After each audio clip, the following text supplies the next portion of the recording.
We're live now, so say hello, everyone. I just have to. Hello, everyone. Last thing out. I will say the announcement, since Chris was someone who sent us a very nice email, but throughout last week and a little bit of the week before, we've had a chain of just like really, really nice emails and like people reaching out and being very complimentary to us about all sorts of stuff. And yeah, it's great. We love it. So thank you. Thank you all for your love and support. Thank you for giving a gift sub, and Jayen, enjoy your gift sub from our home place, Gerbo. Thank you. What the fuck? Hell yeah. So what else is there, Sarah? Is there anything else? Any DM's news? I don't fucking know. We've got 2 more sessions of this before our Christmas one shot. Maybe? Yeah. So we got this session. We got another session, Christmas one shot. My thinking with 60s and Sartar is we probably have 3 more sessions. Then we will wrap it up. Yep. And then we'll move on to our next game. Yeah, so we got all sorts of... We can announce if you want.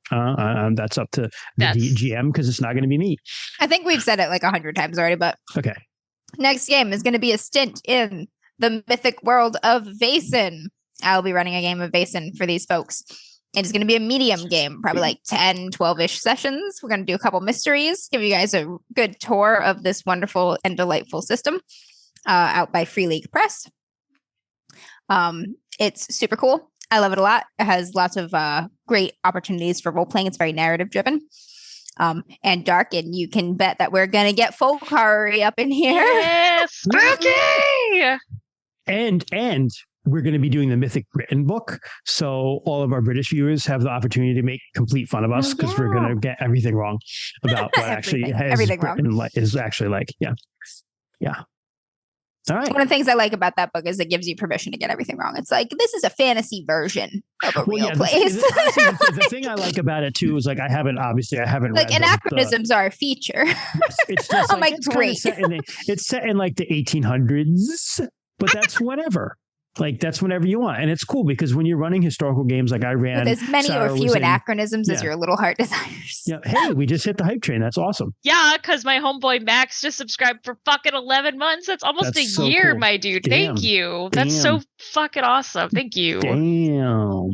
No, so what I was just saying though, Sarah was in a Gaslight Cthulhu campaign I ran. It was beautiful. My sweet Dr. Louisa. Dr. Louisa. And I know running that personally, like, because like when I run real world stuff, I tend to get like very obsessive over details. It's probably why I like RuneQuest so much too. But I was very much like, okay, like if this is going to be a thing, like was this actually like, did this happen in this year? And like, I mean, obviously there's stuff that just you're wrong about, but I always would like circle back just to find out on my own because I'm such a history nerd that I like want to know. Like I was telling Amber, because I gave her some books that might be useful for her running in the game. Materials. And one of the things I learned, I wrote a Gaslight system adventure for Call of Cthulhu that's on Drive-Thru RPG actually, since it's Saint Scenario. And Gerbo says they could tease us for wacky takes and mispronunciation. Yeah, well, I mean they already do, so it'll just be more of it. Are we all gonna do British accents, you guys? I will. Hey, or Irish, Scottish, or Welsh. That's good because my accent that I do, it's Aoife's accent. You all know it. It's a mix of 5 different vaguely British accents. Yeah, nobody does a true British accent because they have like regional dialects too, like we do in America, but we just don't realize that. We just think everyone's like, speaks the Queen's own English. So Jess is gonna have a thick Boston accent. I'm from Liverpool. Oh my goodness. I actually haven't done a Boston accent really. I did New York.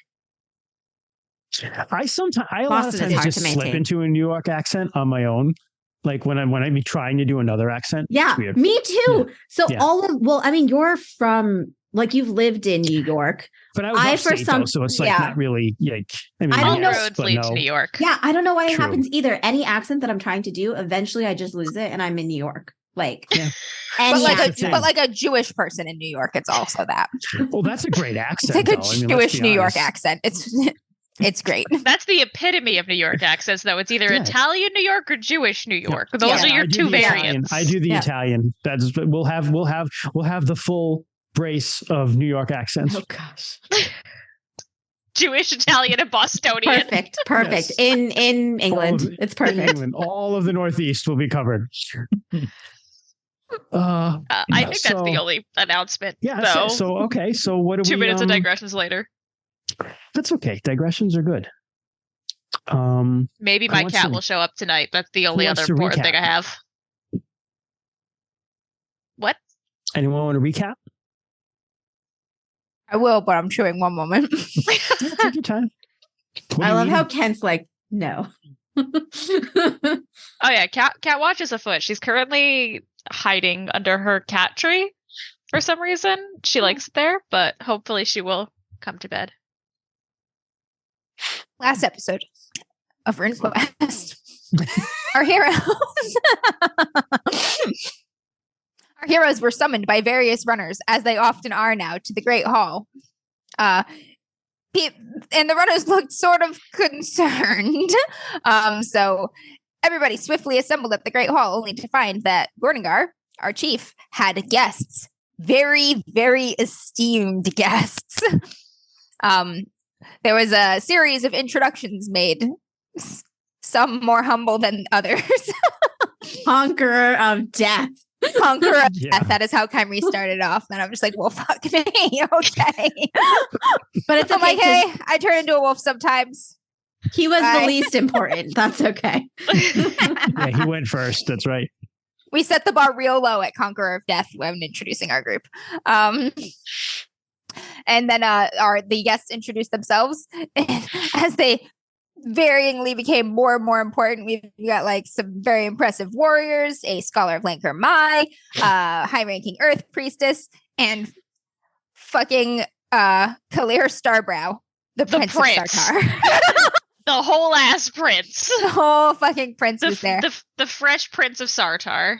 Turns out we were not subtle. My mom got scared. Turns out we were not subtle about our sweet hand tattoos and our nifty dragon orb. And Claire was like, "You're gonna take me to that temple that you found," and we were like, "Okay." We had kind of one night of feasting and hanging out and chatting with some of these fucking badass seasoned adventurers as possibly the next generation of adventurers. Not possibly by this point. I mean, we could die. I guess.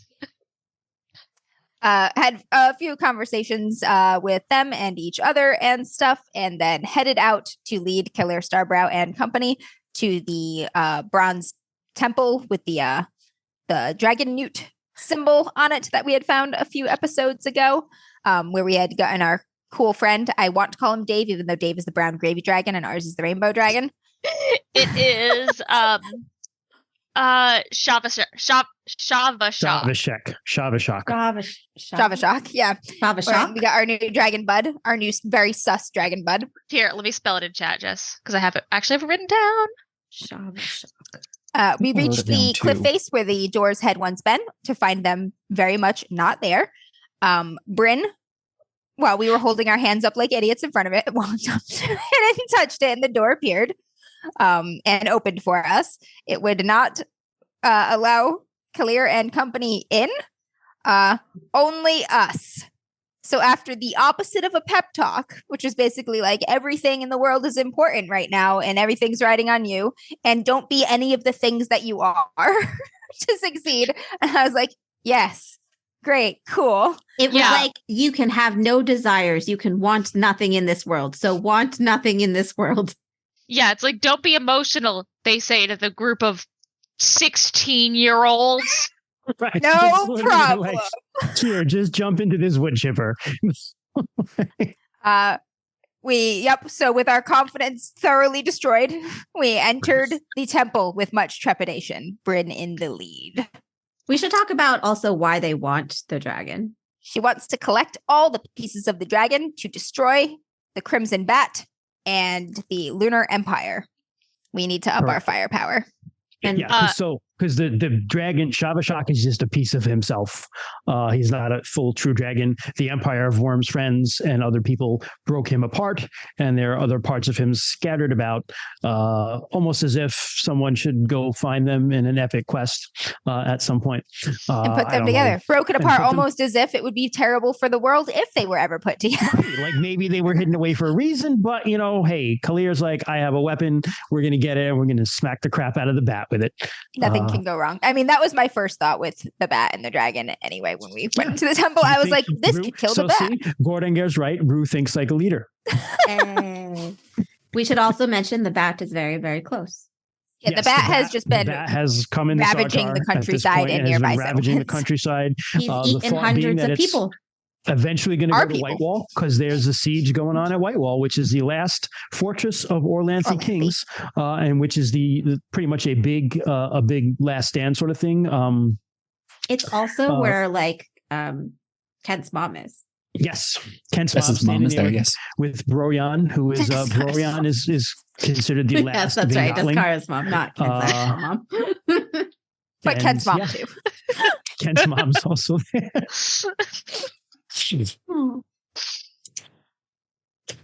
That is Raz Fox just made a brilliant Dune reference, and I love him for them.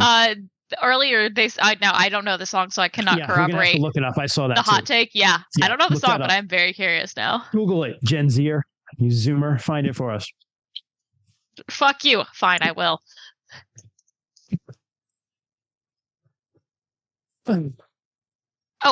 Raz Fox is her. I saw it. Thank you. All right. So we'll let Sarah do that real quick and then we'll get started.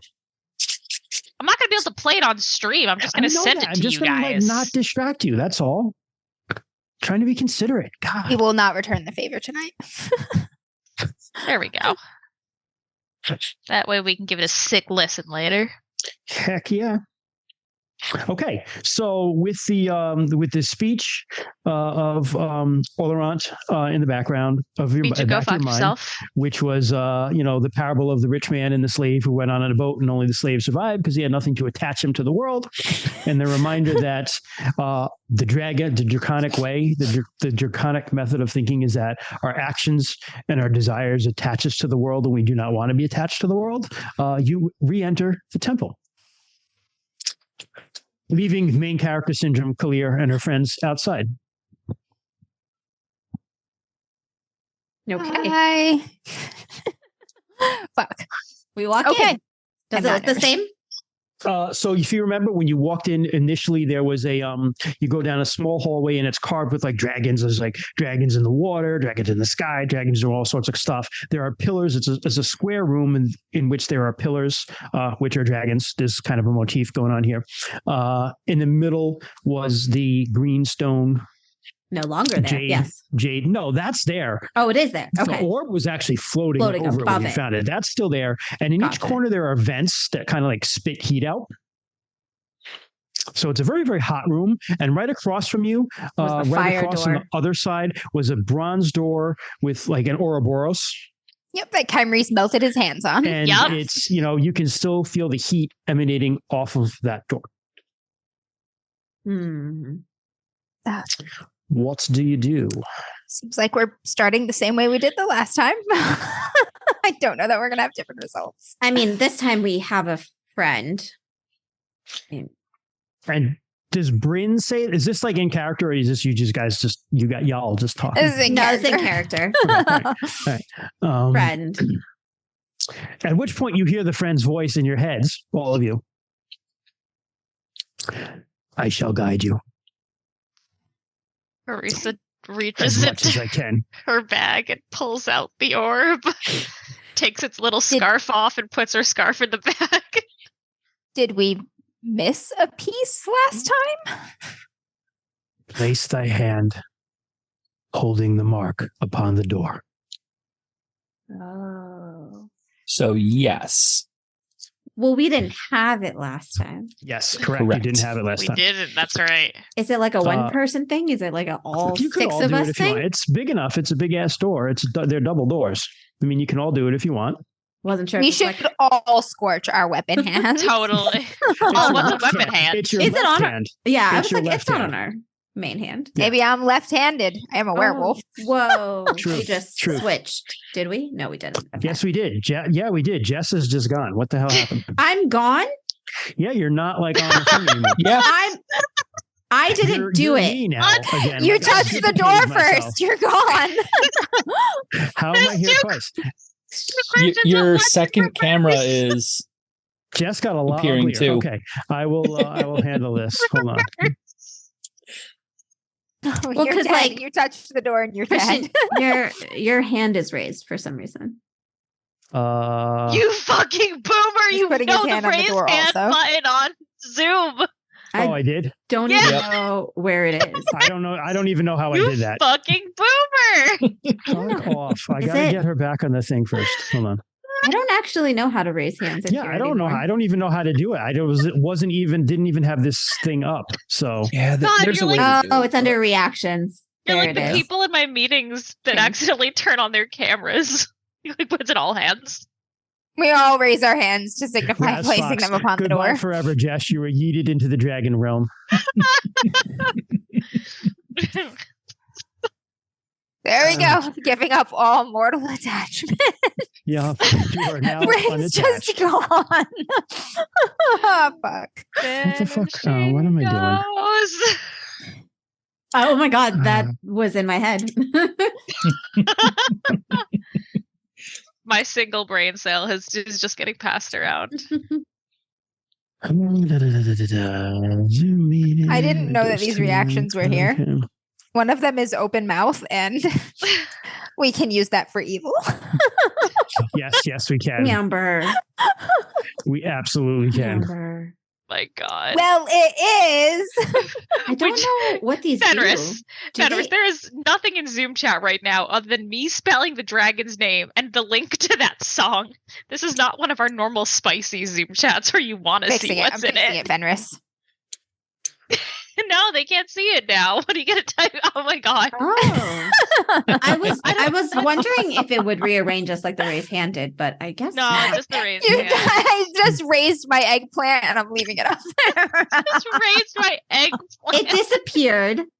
Ah. I missed it. It's not in the chat. Whatever. Okay. No, it was just an eggplant emoji appeared on her screen. Real quick, it was the Oh. first eggplant. It might actually be Nice. cut off because we're in bubbles, maybe. It could be, yeah. Great. 'Cause it appears in the corner. Unbelievable. We're so Unbelievable, professional. Jess. Can't believe you've done this. I didn't do anything. It's Christian's fault. Or It is is, your yes. laptop plugged in? Yes. It is, yeah. Okay. All right. We're back.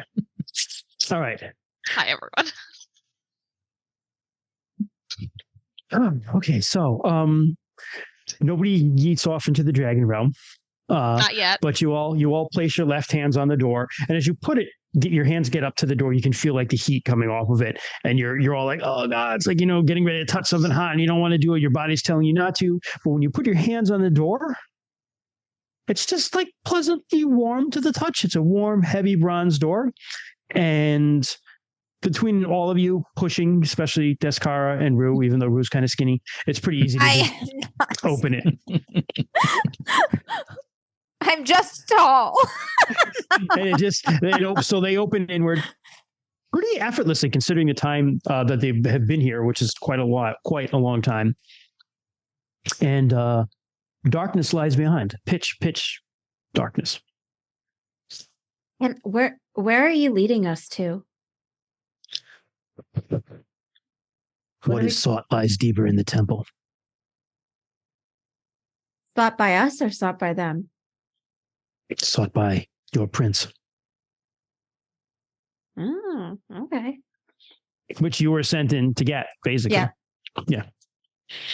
I thought he was in the orb, but I guess we're He's not like floating around you. He's Yeah. in your head. Yeah. Yeah. You said it was like pitch black, Christian? It's pitch black. Arisa's going to activate the light spell in her little bracelet. Hell yeah. Okay. So Oh, she's a light in the darkness. light pops up. I'm a And, beacon. You can see this is much dustier and cobwebbier and grosser. Then this room was a little bit like that, but this one is like worse. It seems like spackling and stuff is like falling off the walls, but you can see the darkness and rubble leads in deeper in. Just a one straight path in. Okay, we keep going. Start down the path, but I'm keeping an eye out for traps. Okay. Like weird vents in the walls, tripwires, strange things in the ceiling. Give me a search check. I don't trust fucking men. Are you moving ahead of us or are you just looking by eye? Were you trying to stay in the lead? He doesn't like cut anyone off, but he's staying close to the front. I'm not trying to stay in the lead. She's probably just walking with purpose, but she's also not like fighting to. Okay. Nah. Okay. Would you like to reroll? Nah. If I die, I die. Everything appears fine. You go, it's really just a shorter hallway until it opens up into another square room. This one has suffered a partial collapse of the ceiling. So there's some rubble. I will say, because you specifically said you're searching, Rue, not because you rolled well, because I'm not going to ask what you rolled. I could tell by your face it wasn't good. But you're the first to spot. You're the first to spot some tattered, like red cloth. And then you look a little closer once it comes to the light, and you see a skeleton kind of lying like half buried at the edge of the collapse. Oh, I wonder if the collapse. I am curious about the red cloth. Skeleton, like dry skeleton, like this thing has been here for hundreds of years, dry. Yeah. Oh, yeah. Old, right, dusty bones. Gotta tug at the cloth. It might disintegrate in my hands. I don't know. Absolutely does. It was some sort of very ornate robe that the skeleton was dressed in, but it just like instantly just like crumbles in your hands. Yeah, it's too fucked up. Okay. Not gonna see any insignia on that. Nope. The only way, this is a square room. The only way out is another off to your right as you've come in. Looks like a tunnel leading down deeper. Steps.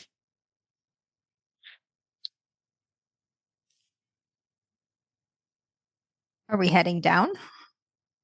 It's the only other way to go. So I ask our friend. I mean, if it wants me and Discara to do manual labor for the next God, how long? All right, I will take the turn. Okay. You come down into this is a little more of a rectangle than the square room. It's a little longer, arched ceilings. The dragon motif runs true throughout all of this. And this room is it looks like very, very old, like crumbled, but what were at one point like sleeping mats on the floor, almost like a dormitory for monks. And you see here, actually, yeah, there are two more skeletons just kind of like sitting in the corner, like like the mummified monks, how they like entomb themselves, like just sitting there like they were meditating. Were you worshipped here? I was imprisoned here. So these are jailers, not acolytes. Both in a way. Thought they were acolytes, probably. I'm going to kind of look at one of the skeletons more closely, see if they're wearing any metal adornments or anything that would have held up over time. These guys, no. It was a red robe. Looking at it, it's very, very, it's fallen apart. It's been here. If off the top of my head, I think EWF would be at least 500 years ago, probably more. Predates the Red Goddess, so it's a long ass time. So these were red robes. They look like they were very, very well adorned with probably some cloth of gold thread at some point. So you can see a little bit, like if you want to dust it off, a little bit of flash in there, but no metal adornments on them.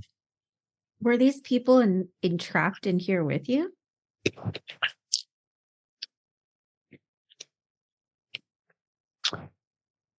When the dragons returned, I sealed the temple. They were here.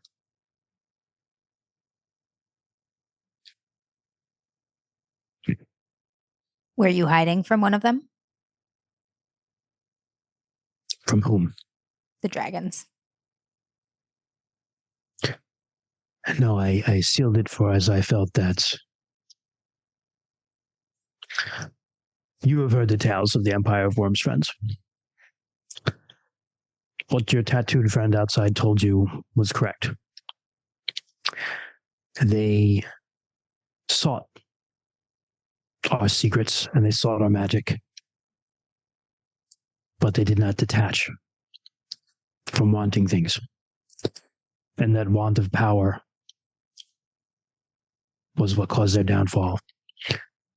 And when I sealed the temple, it was to protect myself from others who would use me.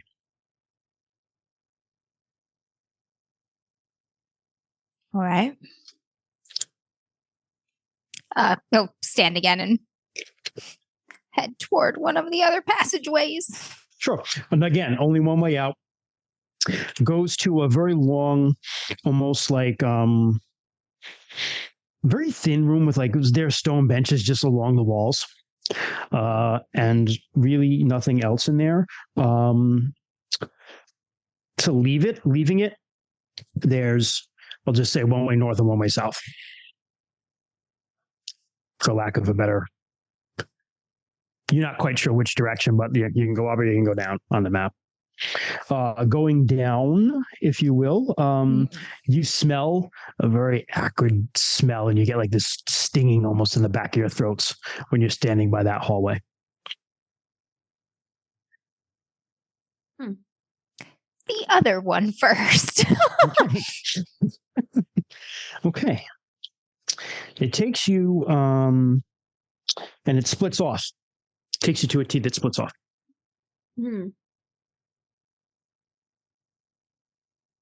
Are we able to see anything further down either one? You can take a peek. You can kind of shine your light down a little further. Yeah. So looking down both of them, they look pretty much identical in that they fairly empty chambers. Looks like what might have been just like meditation mats or something on the floor. The walls are decorated with, again, very, very ornate carvings. The paint, at one point in time, that must have been like very, very colorful, but the paint and stuff is worn off over time. But you can see, looking at it, some stuff that you would probably consider sacrilegious.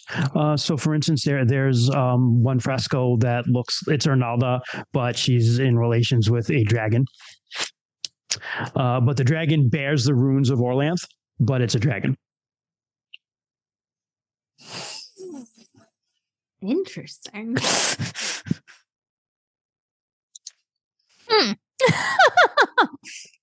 We're all just staring at it like, huh? Sorry. All right. Yes.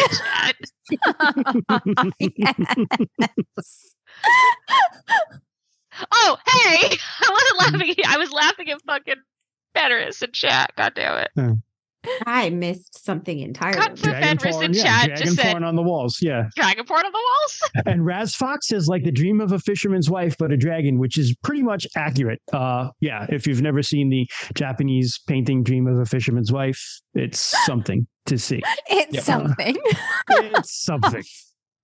Yeah. All right. I'm gonna look around for you said it looks like a meditation room or something. Are there any bodies It in looks here? like if you look down both of them, they look pretty similar. I mean, it's those sorts of frescoes. The frescoes, other ones, I would say. What is a fresco? Carving on a into wall. the walls. Yeah. Actually, like carvings into the Gotcha. walls. So Okay. so into the best example I could think of is like on like Hindu temples. They always have them on the outside, right? Mm. Of like the gods or goddesses like doing stuff. Mm-hmm. Gotcha. Yeah. Gotcha. As a matter of fact, this one has in Burma, they have ones of the gods and goddesses like fucking in all sorts of ways, right? And the idea was like, because you leave that stuff on the outside when you go into the temple because it's a sacred place. That's what I've been told anyway.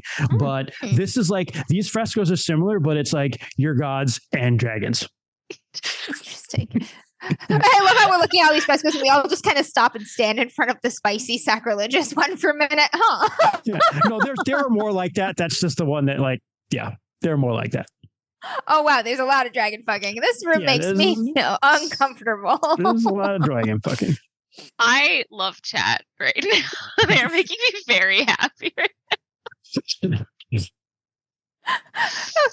Yeah, do a lap around both rooms just see if we're missing anything. Is the other one very similar? Fucking for clues. Do they both have? Both of them have that. Okay. And then both of them lead. There's only one exit from both of them, and it leads, and they kind of loop back around. And where they meet, there's an arch in the wall, and that arch is just there's basically like a doorway, and the doorway is just. It looks like just pure black stone, like obsidian, almost like you could see yourself in it, but it's also like rippling like water. Oh. Is there any heat coming off of it? No. If I touch it, is it like cool? It's somewhat cool when you touch it. Is it and when reflecting? It reflects you guys, yeah. No, is the rippling reflected off of something? Nope. Are we headed through the portal? This guy was like, I'll guide you, and he's been real quiet. When you're there, because he was embarrassed about the dragon fucking, probably. She just wanted to get that his part, drawings? He wanted to be like, out of the way, okay? It's just like, because you've seen his porn collection. Now he's like, okay, we're like, it's like, buddy, just ignore those. This is like his version of like, this is his monster fucking. Like, so you got to think for Nalda, and he's like, shut up. Except he was the one who was leading us, so it's also like he took us there on purpose. Well, they're all. You could have easily said left, like go left. No, you would have seen that regardless of which way you went. It's everywhere. Port is unavoidable. Yes. So anyway, you think that, Shavashek's not being very helpful as you're standing there looking at your reflections in this wall, and you hear him again in your minds. All of you hear this, and it says, "This is the beginning of the test. Where the end meets the beginning, where Ouroboros swallows its tail, neither light nor darkness, law nor chaos, knower or the known, here the path of right action winds. After fire meets water, life meets death, and male meets female, comes the silence of the void. Here the path of right action winds. In the breath before the word is spoken, in the moment before the choice is chosen, here is the mirror of infinity. Here's a path that right action winds. You must step through and be tested. You must remember our actions tie us to the world.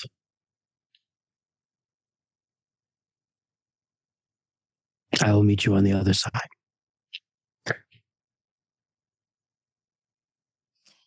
Is he gone? I mean, he's never really gone. Bryn's gonna offer her hand to Rue. Aw, okay. Oh my God, he's gonna take her hand. Now he's really scared. That freaked him out more than anything just now. You fucking failed the test already. Failure, get out. But Bryn's also gonna offer her other hand to oh my God, why am I blanking on her name? Orisa. Oh, she'll take it. It's her girl. I'm just going to jump in right now, discard. Say Kyrese just kind of looks at you. Yeah. Kyrese's like, Except he looks way up. Rue's going to grab his bestie's hand even if he doesn't want to. Yeah, Kyrese is on the other side of Discara. Nope, Orisa. Yeah, I was like, are we just going to be a circle now? Motherfucker. Well, no, because it's like, yeah, because it's, yeah, because Orisa hasn't. Orisa, Bryn, Rue, Discara, Kyrese, right? Yep. No? Kyrese holding Orisa's hand. Oh, well, yeah. Obviously. You're at the other end. Yeah, that's where we're going. Mm-hmm. We've got height. It's perfect. The height goes right. Wait, no, it's not. Not exactly. Oh, shit. Like a little... Orisa, yep, you're both. Yeah. It's okay. Yeah, because I'm taller than Kyrese. Yeah. We nervously spend a few minutes holding hands. So you awkwardly and nervously hold hands in this ancient dragon temple, surrounded by dragon porn. And, This feels like the opposite of the test. Fuck the test. And establish connections to each other. And then you Just laugh nervously. On 3? Wait, can we all fit through? Sebas, probably not. yeah, you can. Why not? 1. Quinn's gonna jump in at 2. 2. Gah! Get pulled in.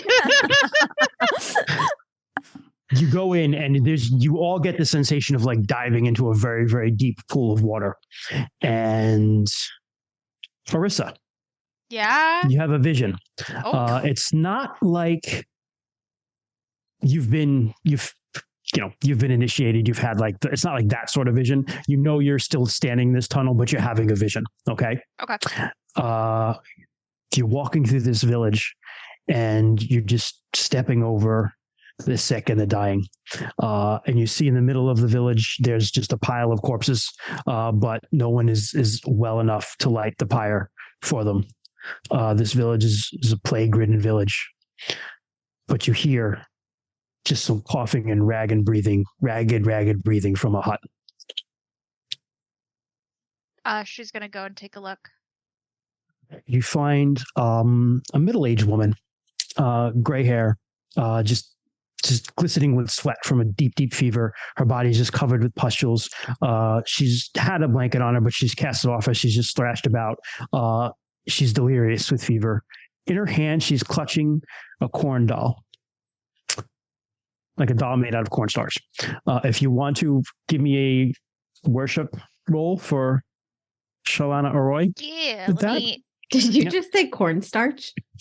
Cornstalks. Stalks. I might have Okay. said cornstarch. Storch. What? Fuck, you're fucking me up. Stop. Cornstarch. Cornstarch. I get you. I understand. Cornstalk. Winnie, Cornstalks. no, I need- Damn it. Stalks. Winnie, I I need to gotcha. roll these, baby girl. Can you sit in A your bed like a corn good doll. girl? Thank you. Delicious. All right, Win. Bless my dice, baby. Aw, Thank you. Aw. cute. What the fuck, Winnie? You failed me for the last Troy time. is The black livid right cat now. brings I love it. doom. Yeah, Troy is out saving people right now. He can't be with us. Oh, yeah, you can't be here for the corn. Yeah, no, my cat fucked me up, Christian. Do you want to re-roll? What did you roll? I rolled an 84. Okay. She's got a corn doll in her hand. You're like, oh, what a cute little doll. But she's sick as fuck. Yeah. You know you have the magic within you to heal her. You know, if you don't, she doesn't have much longer. You have a re-roll right now, too, if you want. God damn it, Max. All right. Just because I know. I did worse. So don't worry about it. Yes. Girl's meant to die. Yeah. Now, there was just a little tidbit of lore there, but That's people fair. who know RuneQuest will know about the corn doll. Her problem is she has too much oxygen. You solve it with a pillow. Do not, Max. Do not. No, We have don't. so It's many not. It's not bags. that important, Max. Somebody begged. All right. But yeah, no, she will kind of kneel down next to her and very gently take her hand and just kind of hold it in between both of her hands and just kind of quietly whisper a prayer to Shalana and Roy and try and have her magic go through and heal this woman. Okay. The magic goes through. It takes effect. You heal her. And she survives. Your attachment to the world prevents you from passing on to the temple. You find yourself standing on the other side of the door. And when you stand on the other side of the door, you get a vision. You've healed the woman. She thanks you and she leaves. But she's unable to cope with the loss of everything she's known her entire family. You realize that the corn doll turned upside down is actually an idol of Malia. People use it to pray to her for supplication, to keep her away, to keep from getting sick.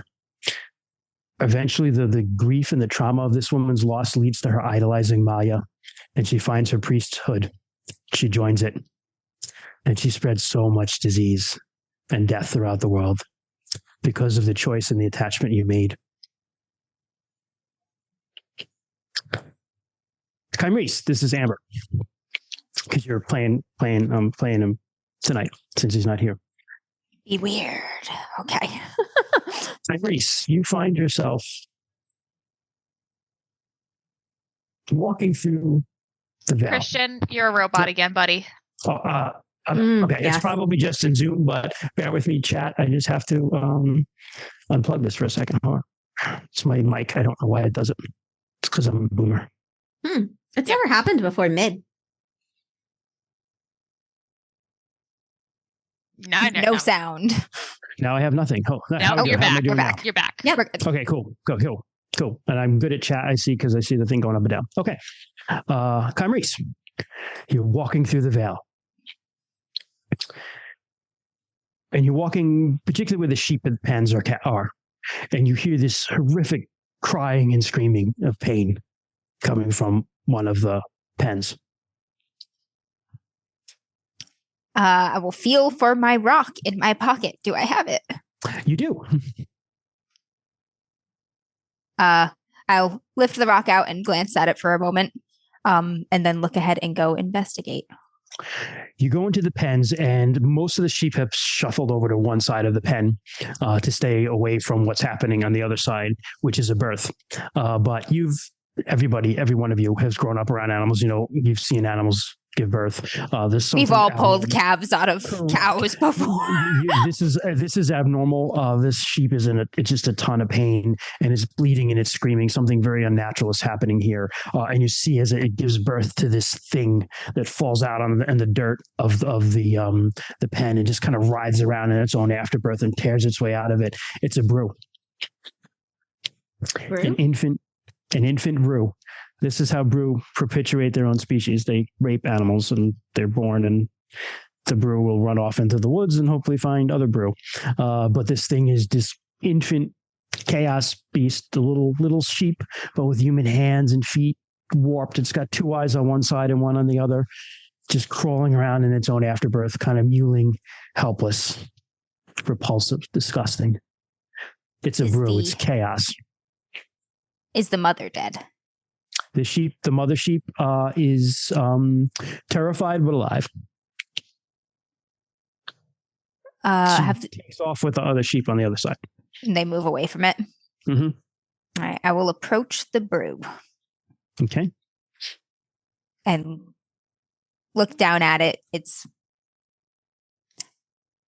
clearly breathing because it's making sounds and stuff. How large is it? About, I don't know, foot or so long.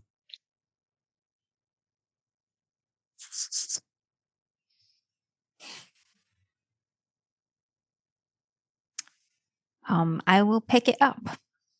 Okay. It's really gross and slimy. Are its eyes opened? Yes. They look at you with an odd intelligence.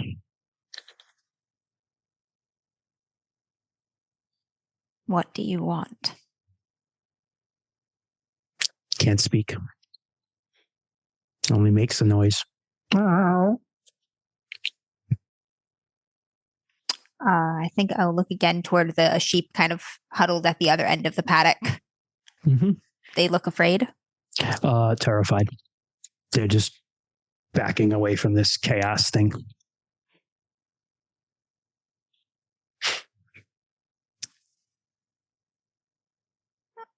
I will draw my dagger. And I am going to cut its throat. You put it out of its misery. Your attachment to the world prevents you. You fail the test. You find yourself standing with Arisha in the hallway. We're all going to fail, guys. This is going to be a 0. You have a vision. The brew, had you let it live, would have crawled off into the woods. They grow very, very rapidly. It would have looked for others of its kind. It would have never found any. It would have wandered alone and friendless in the mountains until it met someone who didn't care what it looked like, a blind priest of the White Lady. who would have taught him the healing arts. He would have become a great healer. But the world is deprived of that because Kymrese could not let go of his hatred.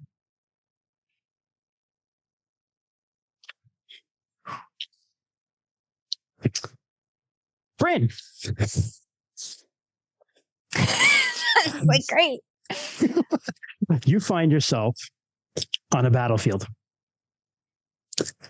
You're fighting with the rebels. You've ambushed a lunar convoy and you've been successful. The dead are littered all around on this roadside. You know that you can hear the sounds of your fellows chasing off survivors. You're just here for one moment. You must have paused along the carnage. You're just kind of walking amongst the slain, and you hear from the bush some very soft sobbing. I'll go towards it. Okay. You go and you see hiding in the bush someone very close to your age, barely past his manhood rights, mid-teen. He's dressed in a lunar tabard, red, high wrap sandals. He does have a kopis sword on him, but he doesn't look like he was a warrior. Maybe he was just a shield bearer or something like that. But he's just huddled. He was huddled behind the bush. He must have hidden when his friends were slaughtered. And he sees you coming, and he pulls out the sword and is just shaking in his hands, and he holds it up. Can I knock it out of his hands? You know you can kill this guy like easily if you wanted to. Yeah, I'm just gonna knock the sword out of his hands and just say, "What are you doing here? Did you abandon the battle?" I just, the arrows started coming in and there was shouting and I didn't know what to do. I just hid. What will you do now? I don't know. I don't know. I'm so far from home. Your friends are dead. You're far from home. Yes. Do you remain loyal to the Lunars? I was here because my father thought it would be a good idea for me. Well, your father isn't here now, so what would you like to do? Not be here and live. Will you join the rebel cause? Jesus. Wow. I'm not much of a fighter, but if you don't kill me, I'll see what I can do.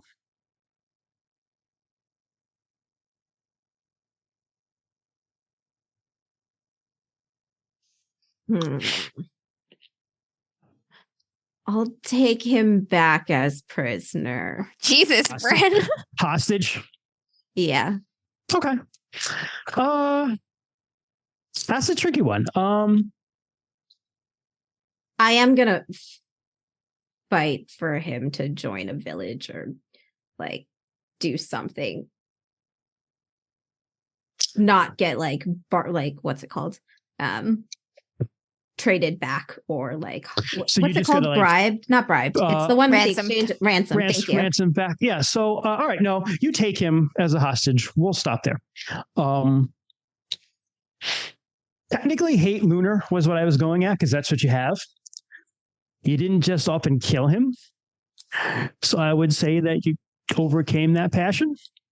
I feel like that's not due to a lack of hate so much as a abundance of gullibility. Like, obviously, anybody will promise anything if they think you're going to kill them if they say the wrong answer. Yeah, I mean, you pass on the technicality, Bryn. You passed, but just barely. You're rolling in here with the 66. Like, had he been fighting in the war, like I would have killed him, but he like ran away and he was like in the woods. Will I trust him with anything important? No. Hey, C's get degrees. That's right. That's right. Yes, chat. Behold my lunar shirt. You have a lunar running the game, my friends. Look at that. And canonically, there is a brew healer in the Rockwood Mountains. That I just yoinked that one right out of everything. Lore. So, so Bryn, you overcame your hatred. Barely, but you overcame it, which is kind of like still on character. So you get the nod on this one. Shit. Yeah. She's going to be the only one who passes. Right. Maybe. Descara. Oh boy. You find yourself back home in the Vale, and you're on the creek, by the creek.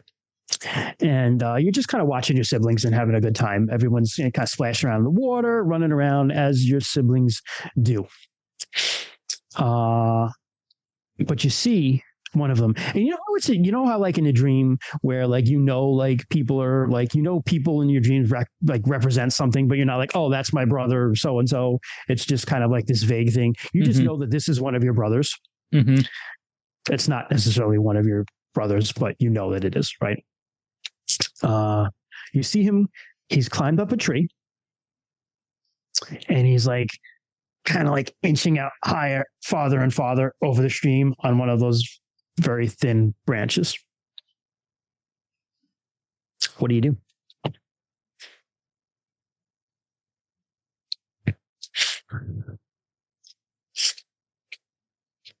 I'm going to let him continue what he's doing until he actually needs help. Okay. I'm going to start taking your shoes off. Because lessons need to be learned one way or another. Sure. So you let him inch out, and eventually, Big Brother is right. The branch snaps, and he falls. You can attempt to catch him if you want. We will make a roll for this. I would say, let me look at this thing here.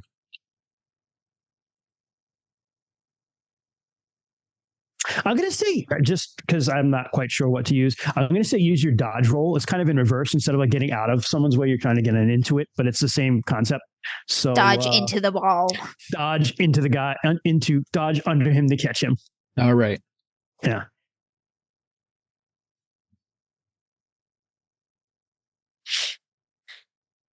Got it. Got a 44 out of 63. You managed to get under him. He lands right on you. You both kind of smacked into the water pretty hard. You mess up your back with a couple of round rocks. He kind of smacks his hand hard and cuts river rocks. Yeah, river rocks. But all in all, he's okay. And you were a little detached from the situation and your love of the family. You didn't kind of just you didn't put a pillow under his ass. Mm-hmm. So you get to pass on. Woo! And you have a vision. I have to go do Bryn's in a second, but you have a vision that because I forgot to do yours, Bryn. I'm sorry. He learned that lesson, just like what you said. He learned a lesson that time to be cautious. And as years go by, he eventually becomes a chief, and he becomes very renowned for his prudence because he doesn't take unnecessary risks because he learned that lesson when he was young.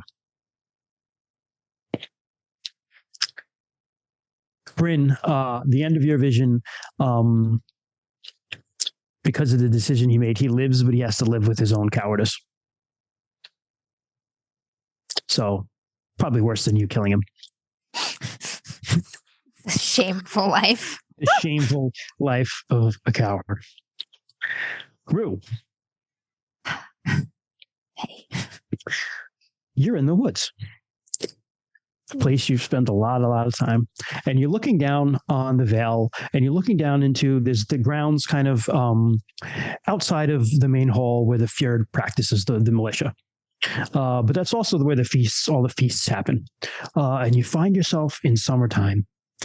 And it's a beautiful, beautiful fire season day. And you can see people down there are setting up for a feast. Children are laughing and playing and running. And you look around and you see all again, this is that dream sort of thing. You don't recognize faces. You don't see people you know, but you know that this is your family and your loved ones, right? Or at least this is what it symbolizes. And you see, as you look around, you see a little child kind of playing off on his own, kind of a little further away from the group, closer to the woods. And you look further deeper into the woods and you see a wolf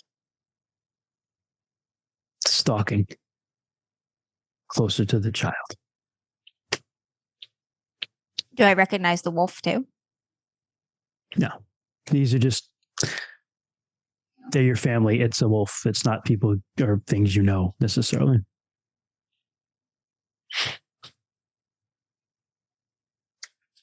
I am going to. How close is the wolf to the kid compared to me to the kid? Like, what am I working with intercepting range wise? You could, if you hustle, you can get there first. And you can also, if you want, I'll give you an insight own species roll for both of them if you want. Hell yeah. Because they're both his species. Hell yeah. I'm bad at this roll. You have rerolls. Insight. There it is. Oh, I got a 2 on one of them. I didn't determine which one that fucking was first. I'm going to say it's the wolf because I'm more concerned to figure out the wolf's intentions. So you are a wolf and you spend a lot of time around wolves and you know how wolves hunt. You've hunted with them, even though sometimes you don't remember those hunts. You still have the experience in your bones. And you also have the ancestral memory of every hunt that all the wolves have ever been on. And he isn't stalking the kid to eat him.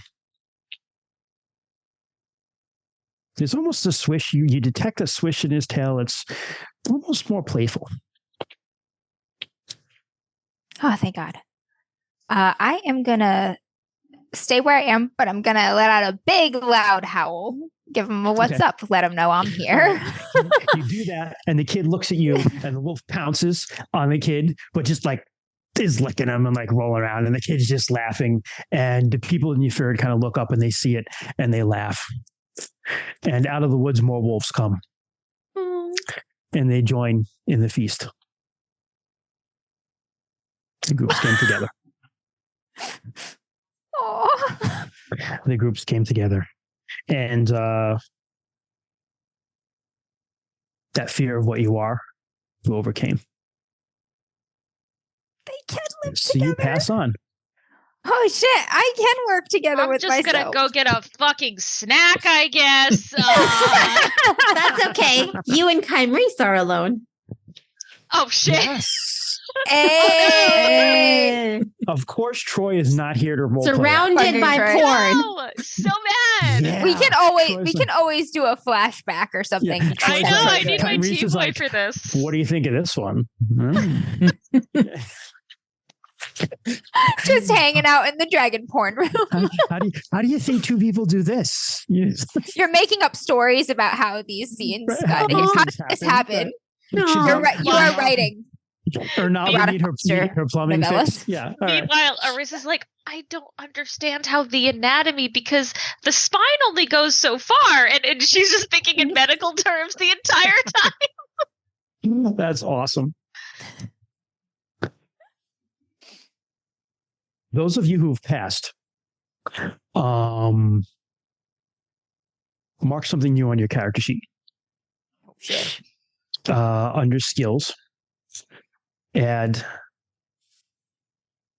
Draconic Consciousness 1%.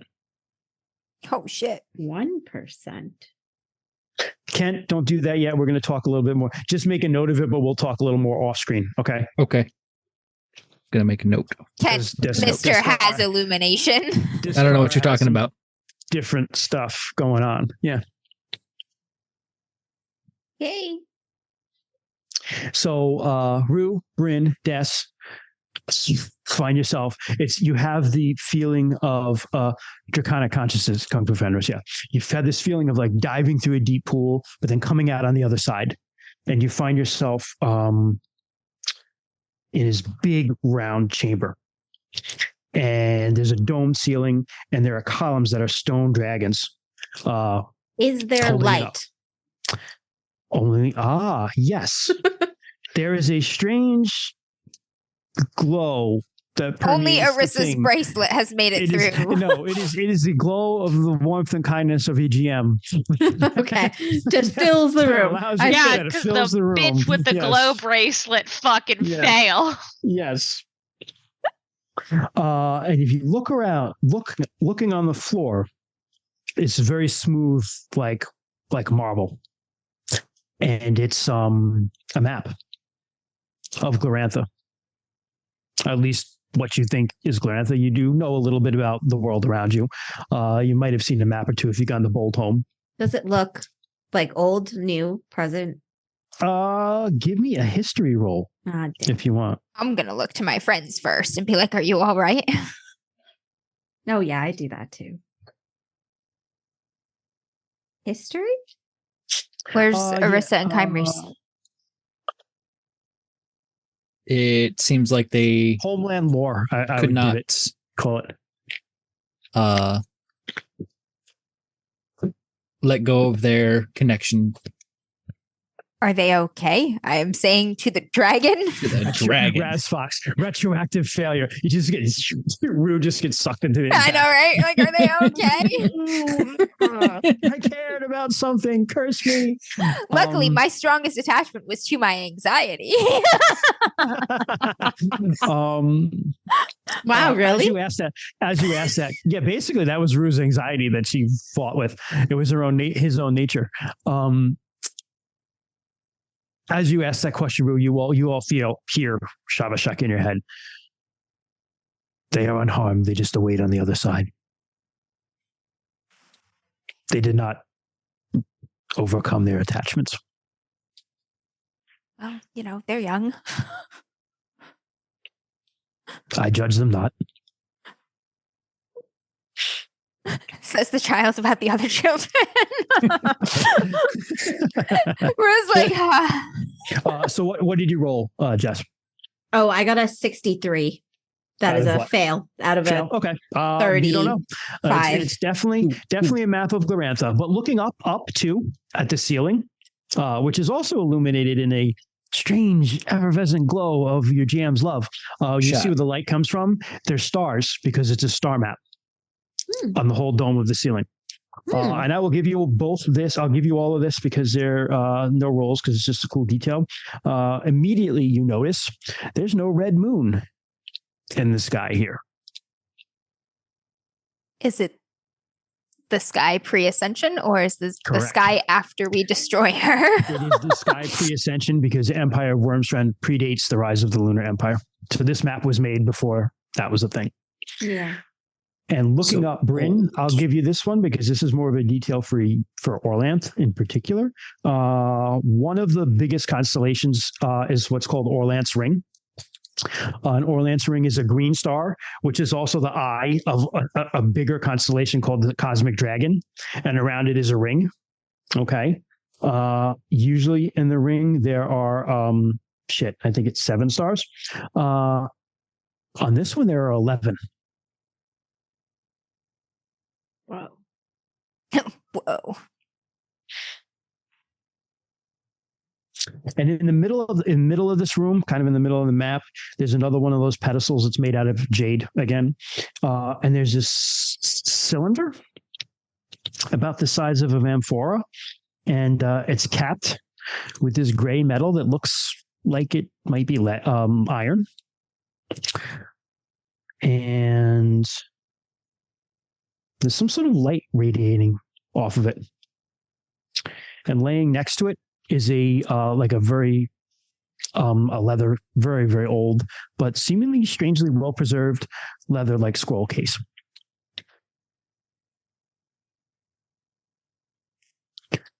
The book is what Arissa and Kymres are the ones that didn't come. Yeah, your magic nerds are fucking out. The book is what she seeks. The book. What's the other thing? Well, merely some sorcery. Useful sorcery? I would not take it if I were you. You want to give this to her, this book? I do. Why? Would you not wish to be whole again?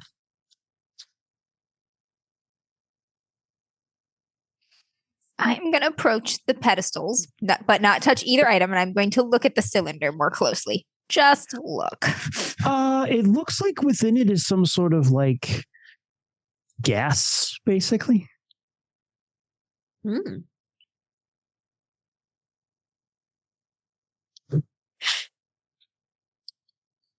It's about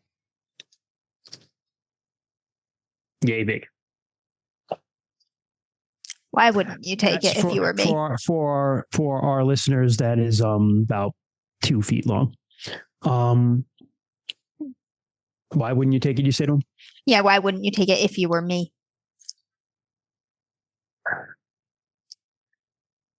The worm's friends reached far and reached greedily, and in that reaching found their destruction.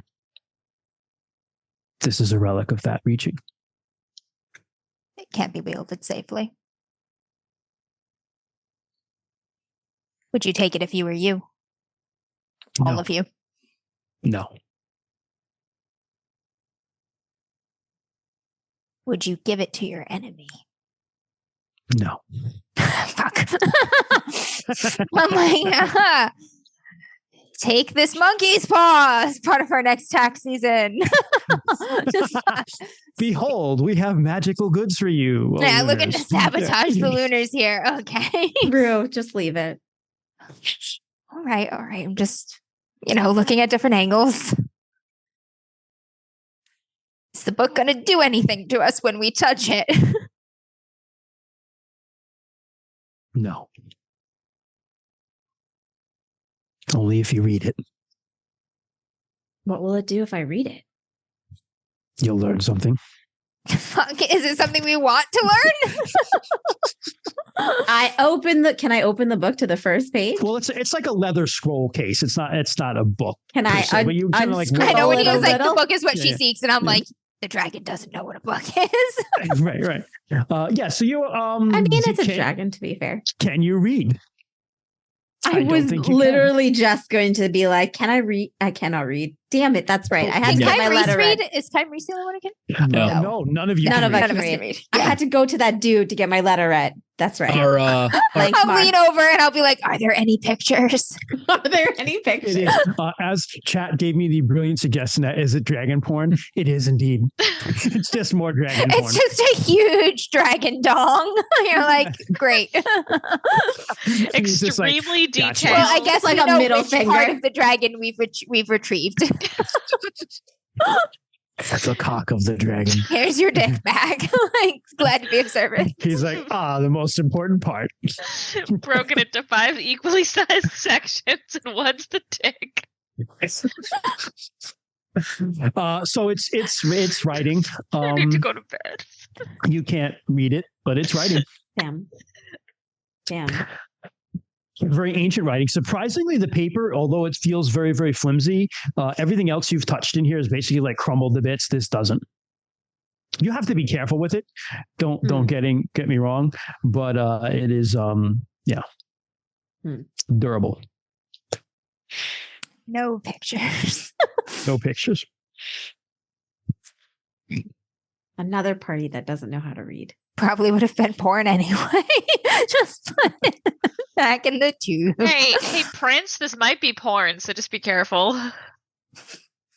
We actually don't know what it says, so Yeah, well, I'm sure we'll find out soon enough. I'm sure. You give it to Kalir, and they start translating, and then it's just like, dear penthouse letters. I never thought this would happen to me. Fucking chat, the crew's strongest foe yet. Literacy. Yep. Welcome to the Bronze Age, motherfuckers. You can't read. our only reader left for Peevis. Yeah, I was gonna say it was Ven.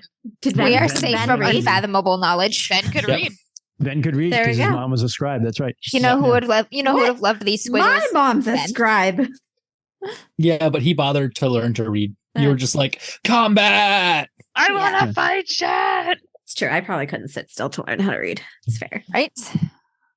All right. We'll take that. Okay. Is there anything else we need to do here? No. Is Pretty there empty anything room otherwise. else Looking around. Like in the temple at all? You look, there's no way in or out of this room other than the way you came. Okay. Yeah. The other path, I would not go down. It's poisonous. The gases. What's at the end of the path? Remains of more prison and prisoners.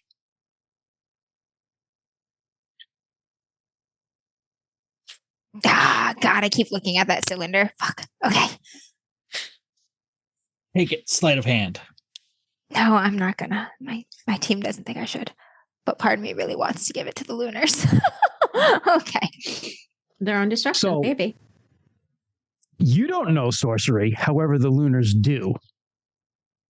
That means So they'll what- use it and destroy themselves. But what you might completely fuck up, they might just be like, oh, sweet. Thank you, Dr. Oppenheimer. And now they have exactly what they're looking for.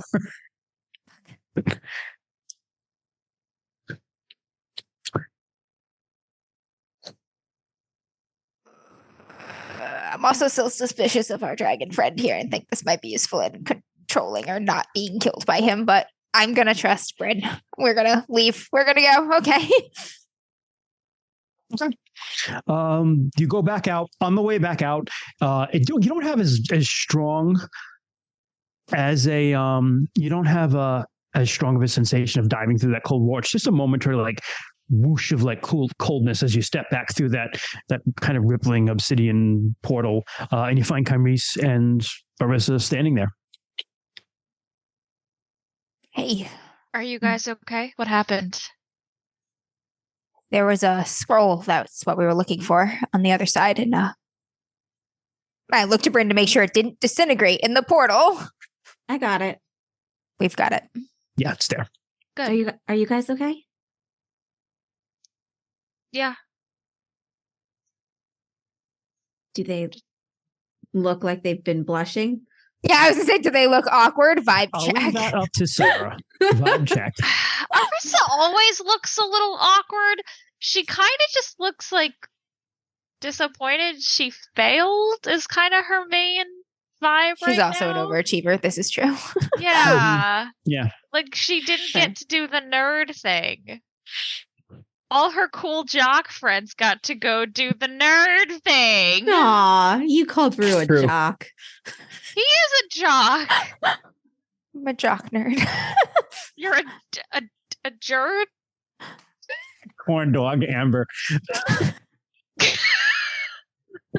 There's just check catching up with the Zoom chat. Yeah, the chat, you were like, she's holding a corn, and then I heard the duh, and I was like, she's holding a corn dog. So it's like, it was the greatest state fair ever. Everyone But like died, everybody fuck in the village is like dead, and she's like dying. So I was like, the FDA has questions about that corn dog. Like E. coli. E. coli. Okay. Christ. So you walk back past all the dragon Head porn. back through more dragon porn. Again, I mean, there's that path. You can get hit by that smell and that sting in the back of your throat. I mean, there is that path down. You were warned against it, but it's there. But if you don't want to bite on it, you can leave. I'm not saying you should or shouldn't. I'm just saying that it's there. That's all I'm Can saying. the poison be taken and used to kill lunars? I mean, it's a gas. We're in like the Fair. Bronze It's a Age. I don't poisonous know. gas from the earth. What Yeah. are we gonna do? Put it in a jar? Well, I was wondering if the gas is coming off of a liquid or something that's gatherable. No, it's a I see. inventive poisonous gas from the earth. Okay. No, we should just go. We've got the thing. We've completed a quest for clear Starbrow.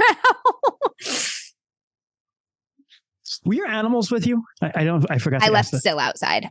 Yes. She's there, but brought- she's waiting outside the temple. Nightclaw and Orc too. Then I'm assuming they just I okay. brought Ort. I You did. brought Orc in. Yeah, Okay. not into the cave. I brought. I was say, Or up- is just up the fascinated by one mountain. of them. Yeah. Not into the cave, but I brought him up the mountain. Yeah, he's outside with the Yeah, yeah, yeah. others. So he's just outside with Yes. with the super powerful scary people. Okay. Yes. I was gonna be like, Ort failed his connections test and is outside with Larissa. Oh my god. Okay. So you head out And as soon as you walk out, Syl runs right up to your room. And same thing for you. Nightclaw runs right to you, Deskar, or comes trotting right over to you. I was like, and as quickly as possible. Clear jumps to her feet, and everyone's like, "Oh, took you so long? How long have we been gone?" My prince. And Ernaldesta's just kind of like exasperated with Clear a little, like, "Oh, but you've been in there 3 days, dear." Seemed about 15 minutes.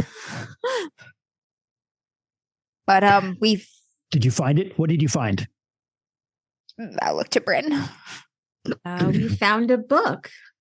What? A scroll. That's it? The breath of the dragon is supposed to be inside. The breath of the dragon could be a poetic title for whatever's in that scroll. With that, in the air above you, it just kind of shifts and swirls into being a big dragon. Hey, it's Helmi. Shabashak twists into the air above you, above them, above everyone. Everyone's just kind of like, oh. And he looks straight down. He's face to face when he manifests, he's eye to eye with Clear. And he says, "Fuck. I am not one of your thanes to be commanded, nor I am a toy to be found and picked up by you, O Prince. I shall come and go as I please. I have attached myself to these people, and I will live amongst them. The book that they have found for you will give you the locations of the other parts of my body. Find them, and then I will give you my decision whether to help or not in your petty little squabble."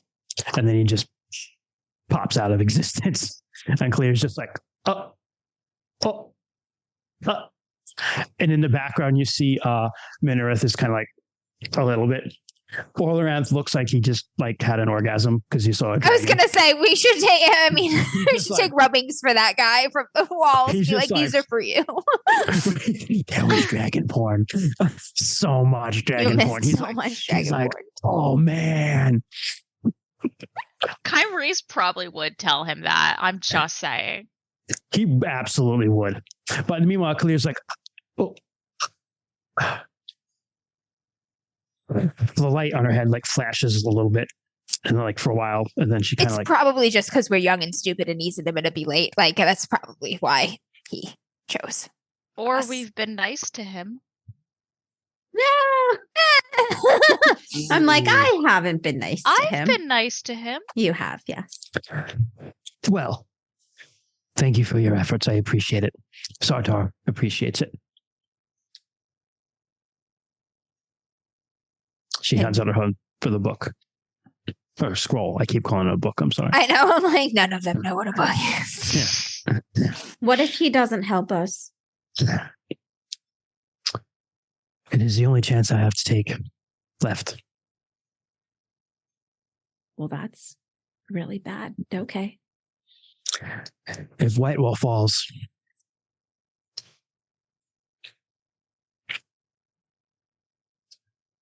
Tatius is building something in the Dunduelos lands. It's building something? Yes. I mentioned this briefly where the bat landed. Tatius the Bright is a very high-ranking lunar noble. He's the dean of the Lunar School of War Magic. He's a massive sorcerer.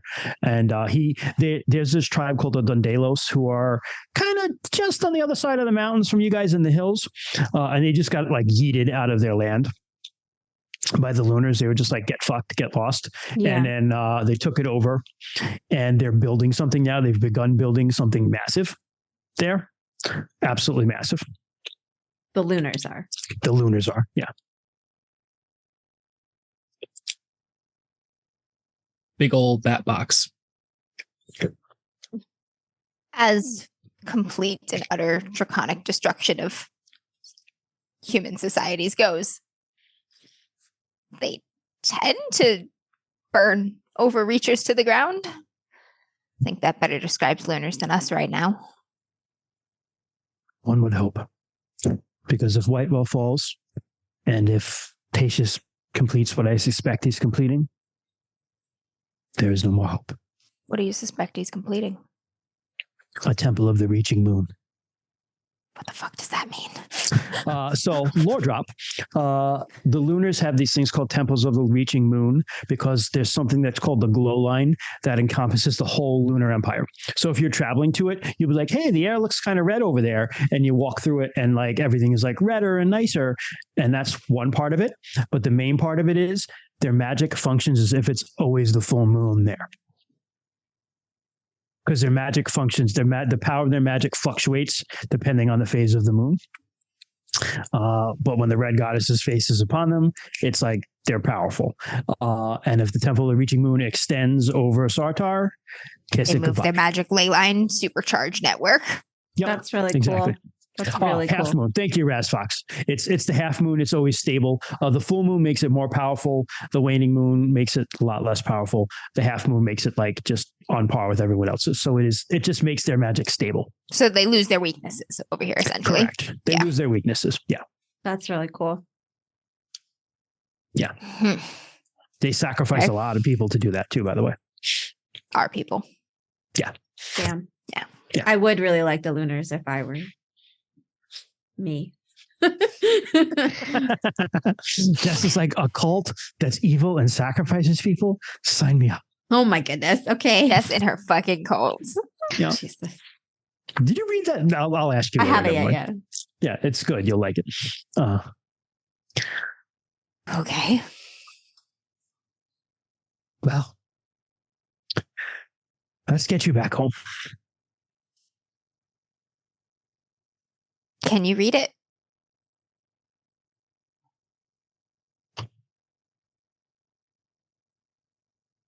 Or Laurent probably can. She hands it to Olaron. It's just like, eh. He's like, oh, fascinating. Yes. Well, between him and Minareth, they easily can read it. Okay. Well, that's something. Yeah, it's Old Wormish, is what you hear, as Kung Fu Fenris says, which is the language of dragons spoken by humans. It's as close as humans can get to speaking the language of dragons. Without having draconic vocal cords. Yeah, there's a lot more that goes into actually speaking draconic that humans can't do. But yeah. All right. It's been 3 days. I'm sure everybody's worried. Right. Let's go on. And you came up and it was like a cooler day, but it was at least dry. Today is another icy rain is falling. It's a very crisp, cold day and it's very low hanging clouds, almost foggy, very foggy as you're going down through the mountains. But Olaron is absolutely just like peppering you guys with questions, and you can tell them all about the dragon porn if you want. We don't have to. Kymreese 100%. Kymreese, yeah, you know what? Kymreese had more. He had more time a lot more time to absorb it, and I will say that Kymreese describes in painful detail all of those dragonborn frescoes, and Olaron just soaks it up. Oh God! Yeah, Soaks was an interesting word. Hey, you know, Christian. I'm here to make things awkward. Okay, it's fire day. All right, You're good. Yeah, we're good. Although, had it passed your special day, you would have not have been affected in there. Hot Just damn, FYI. out of time and place and space. Yep. Cool. Yep. Anybody want to talk about anything as you're walking down? I'm going to talk to Syl in our special language, and I'm going to ask what they did for 3 days while we were in here. Did they talk about anything, say anything interesting? Nice. Yeah. The one with the amber eyes and the bearded one that loves the one with the star on her head, they went hunting and they got some small game mostly. And so they ate pretty well. The tattooed one was able to whip up some magic to keep everybody warm. And so did the really nice lady. She's really nice. She gave me some treats, and she gave Nightclaw some treats, and she was very, very nice to Ort. And so I really like her because she gave me head scritches. But mostly they talked about this place called Whitewall, and like if something happens there, then it's going to be very, very bad. But there's this guy Broyan that they're very they believe in very, very much there because he's got magic helmet and sword from someone called Vingot, and that's a big blessing. And so they believe that he has the blessing of Orlanth. And so if anyone can defeat the Lunars, it'll be him. But then they also talked about someone who is called the Feathered Horse Queen, and how she has her people are like fighting with the Lunars, and they raided into Ezrola, and they actually the Ezrolian Queen now actually supports the Lunars too, and it would be very bad if that happened. Is the Feathered Horse Queen Prax? The Feathered Horse Queen is in Grayslander territory, which is south of Tarsh. Okay. On the other side of the map. So on the western side, west of Sartar. Prax is east of Sartar. Okay. Yeah. Fenris says Syl took notes. Yes. Yeah. Opposite direction, as Raz Fox says. It's my sister. She's an intelligence agent. Yeah. Everybody talks freely when the doggo is around. Nobody cares. Yeah. Yep.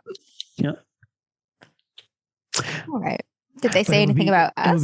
It would be very bad if the Queen of Ezrola allies with the Lunars, because then the Lunars will have access to Noshet, which is like a huge trading port, and they would have a lot of wealth, I guess. I don't really understand how trade works, but for some reason it's an important city for that. Did they say anything about us? Just that they hoped you didn't die. Fair. Great. And then as days went on, they were pretty sure that you did die. And Kalir thought you did die. But then the one with the Amber Eyes said you didn't. And Ernaldesta said that they shouldn't be making jokes about you because you had families. And then the big beardy warrior guy wanted to start betting on things, but Kalir wouldn't allow it.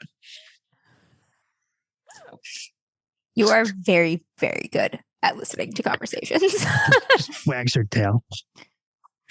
You have a future in intelligence. Thank you. Smartest puppy in the world. Just plant the puppy on the inside of the Lunar Empire. Even the Lunars like a doggo. Everyone likes a doggo. Dog. Just getting all the battle plans, just sitting there wagging their tail. Let's continue discussing our evil plans. The dog is just a cute dog. Dog is just recording everything.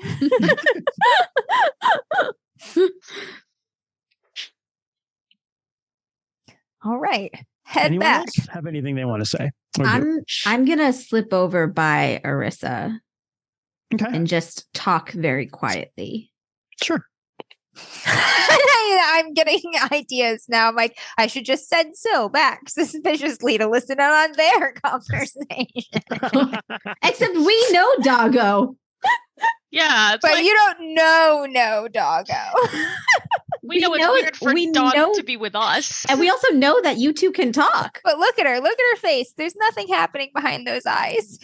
Totally alone. Just tell Maury. There's so much happening. Yeah. It's not a dog.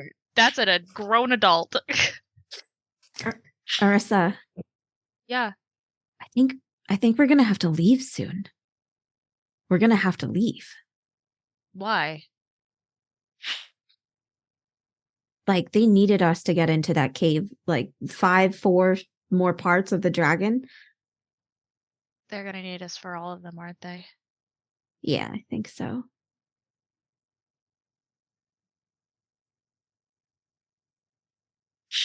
Well, you wanted adventure, didn't you? Bitch just wanted war.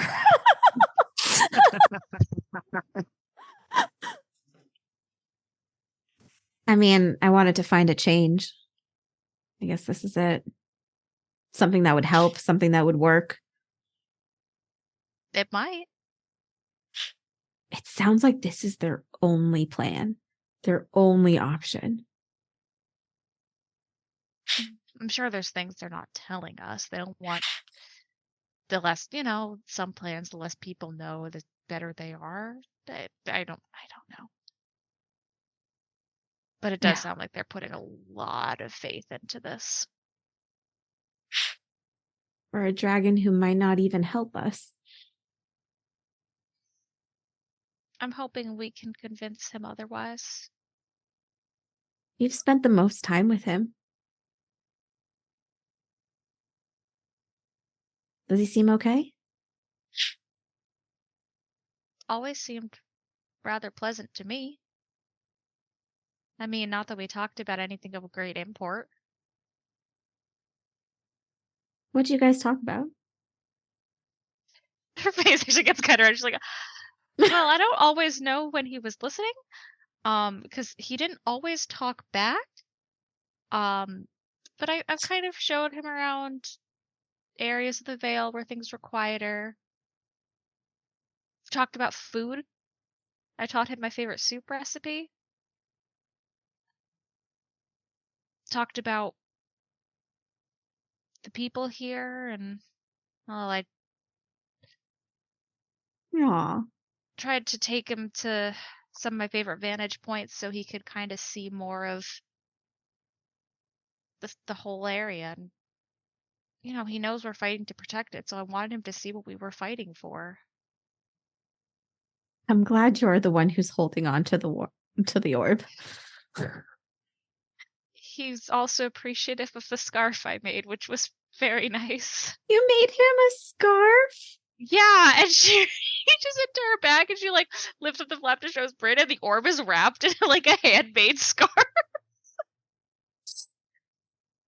And she tucks it back away.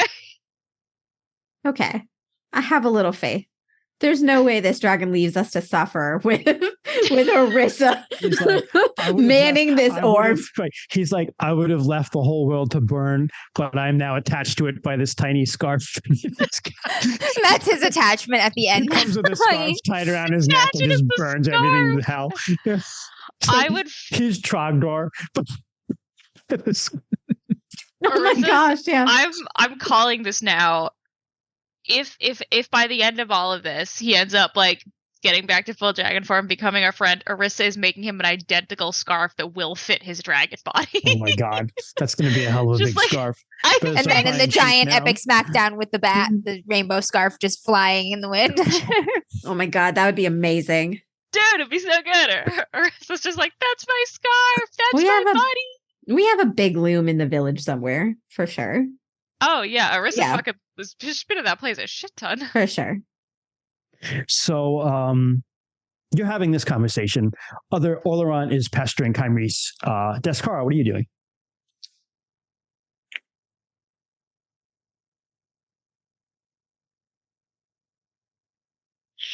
I think Des is just walking on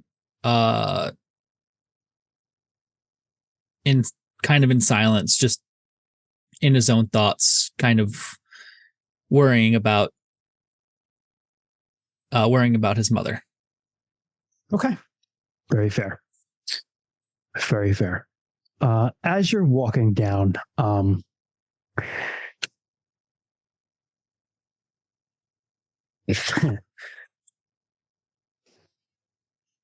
you should have just listened to me, Amber.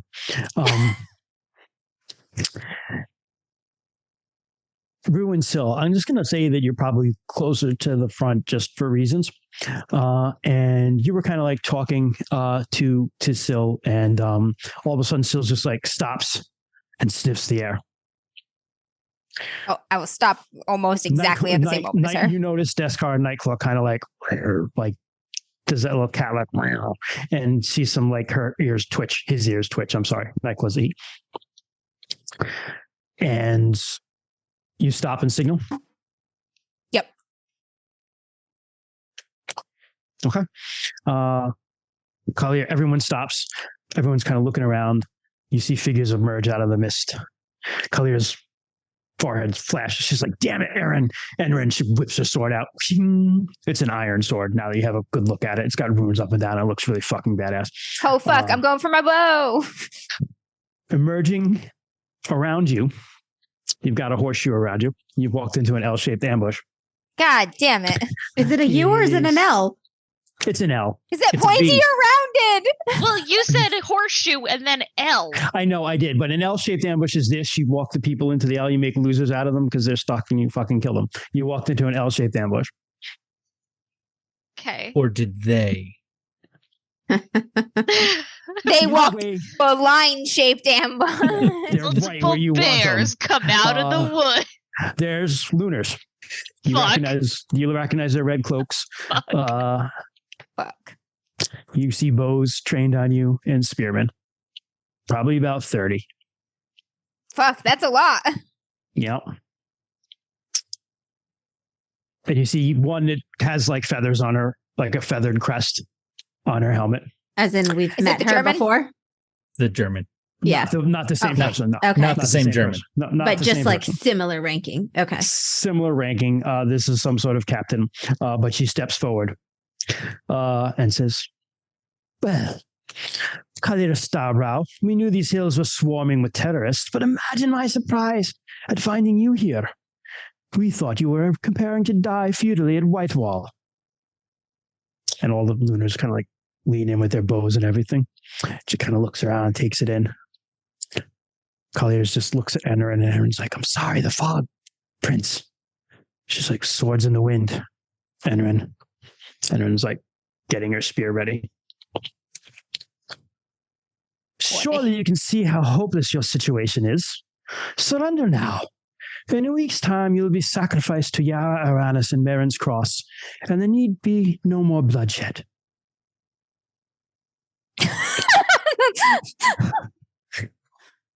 And Collier just like sneers at that. And she says, "Bloodshed will only end when my people are free. In a week's time, I'll be in Whitewall with Broyan, and you will be in hell."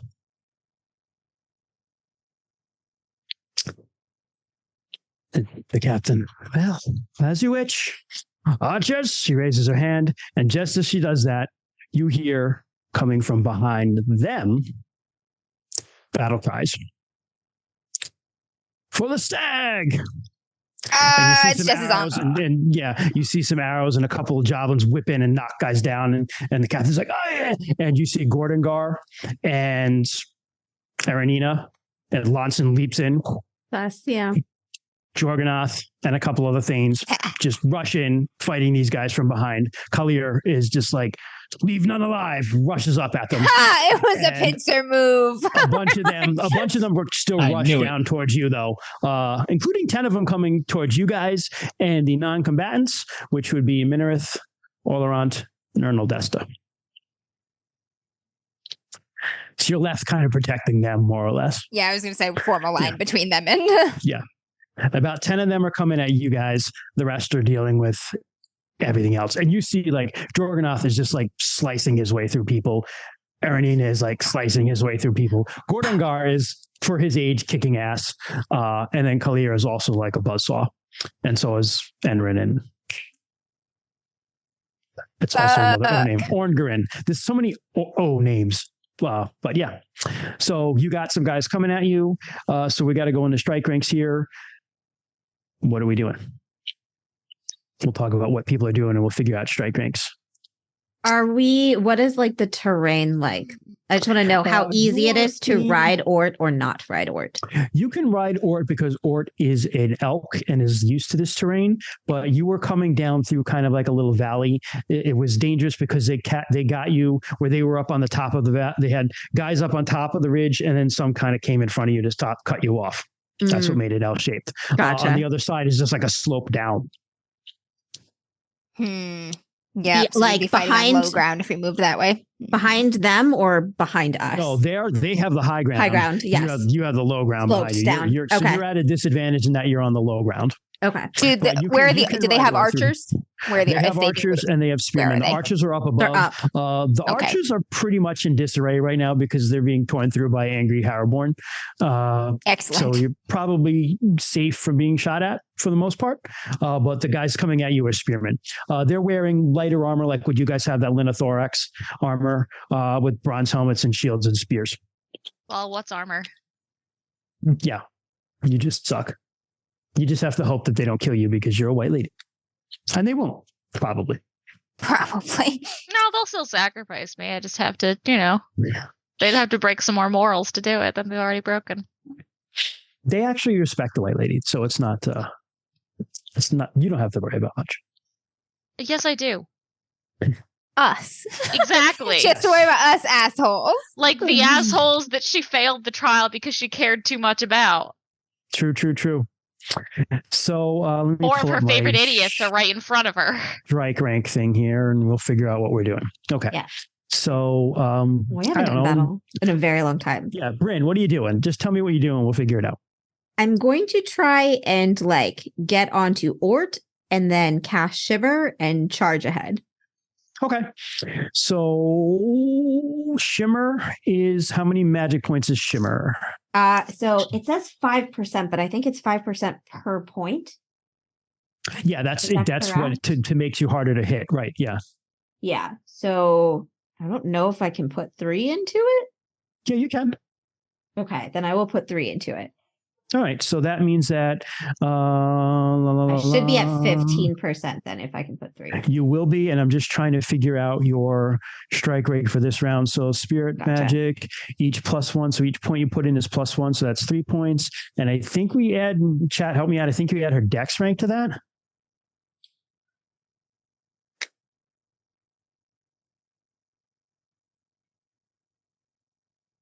Fuck it. We add your it's dex. 2. Fuck it. It's right, 2. So that's 5. And then I'm going to say getting on Ort will take you another 3. Okay. So that would be 7. So to actually charge and like attack someone would probably be next round if that's cool with you. Yeah, that's fine. Okay. So because they're coming down the hill. As a matter of fact, I'm going to rule that they're not going to make it till next round anyway. The guys are like rushing you. So you get on. So Jess has Bryn has Shimmer. I'm just going to remember that. 15%. So you're 15% harder to hit. Okay.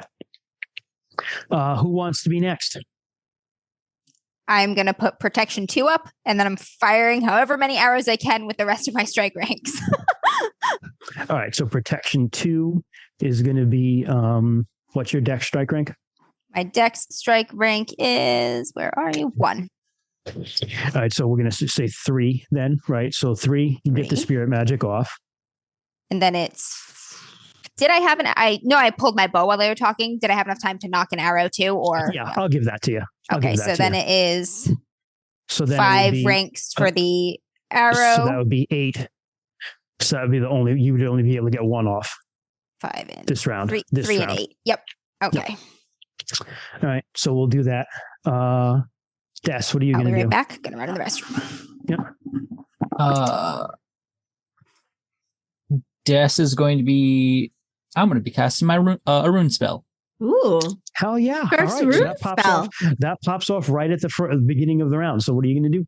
I'm casting Bearskin. Hell yeah. Is that the one that like makes you big? Yes. Okay. Oh, I was like, do you just get covered in fur? Yes. But I also get bigger. Did we rule that you fixed your armor to that? Did we say? I think we did. I think they when I got my armor, it was adjustable, I believe. Okay, yeah, we'll say you did. So okay, you have to pop your straps a little bit to like make your armor flexy. Yeah, like as I grant it has like snaps, I like unsnap them. All right. So that happens at the beginning of the rounds. So you still have I think rune magic is much more powerful. It goes off right at the beginning. So what else do you want to do? I would say you didn't say you were preparing any weapons like Rue did, so you probably would take you pull my axe. Yeah. Oh, and Scylla's going to move a few steps ahead of me and maul the first melee combatant who tries to get close to our little line. Okay. All right. So Des, you turn into a huge bear. Yep. Fuck, it's bear time. You turn into a bear? I turn into a humanoid bear. Basically, He's get fur and it's a lot bigger. It's that house and body pillow that I sent into the group chat earlier. Yeah, basically. I'm just picturing Bigfoot. Pretty much. It's very close to Bigfoot. It's like a bear-like Bigfoot. Arissa, what are you going to do? Then I'll describe everyone. I'm also going to cast a rune magic. Oh. One of the common ones is summon cult spirit, and it literally, as an example, says Shalana Arroy cultist can use the spell to summon a healing spirit with a 1-point variant of the spell. Basically, she wants to summon a healing spirit to protect the people behind them. Will that work? It will. I just think it takes a while. Well, so that's what I'm looking up. What does the spell description say as far as how long it takes to summon cult spirit? Doesn't say. Let's take a peek. See. With this spell, the caster asks the deity to send a cult spirit of some type. The size of the spirit depends on the number of rune points stacked. As a rule, greater deities have more types of cult spirits. Would I be able to ask for like a protection spirit from Shalana Arroy? I don't know. Protection really isn't her thing. Healing is. Yeah, but you can certainly get a healing spirit to be there to like heal people if they go down. Can I actually send one into the fray after like Kalir? Yeah, if you want to. Yeah, because I know Kalir is gonna get people trying to fuck her up, so I want to try and send a healing spirit to just kind of tag along after her and keep her healed. Sure. I'm just going to read. I'm just trying to get to it to read here. It says temporal. I don't know if that's a time period. That just means it lasts for 15 minutes. Gotcha. But okay. It has the regular. Sill's strike rank with the bite is 6. Okay. Range, temporal, stacking. How many points you want to put into it? 3. Sarah. Wow, you're getting going for big guns. Okay. I mean, it's because it's sorry, rune magic. What is it based on? So we do have 3. It's based upon your rune points. So you have 3 rune points. It is Tongue for Fenris. Thank you. Summon is not a ritual, so you're good. I wasn't going to say that. How do I know how many rune points I have? We all have 3. We all have 3. Everybody has 3. When you became initiative, I gave you 3. Everyone got 3. They just don't refresh right away. Oh, geez. Literally, there's a whole point where I could circle it. Okay. You have to worship to get them back. Then I'm not going to do 3. I got confused. I'm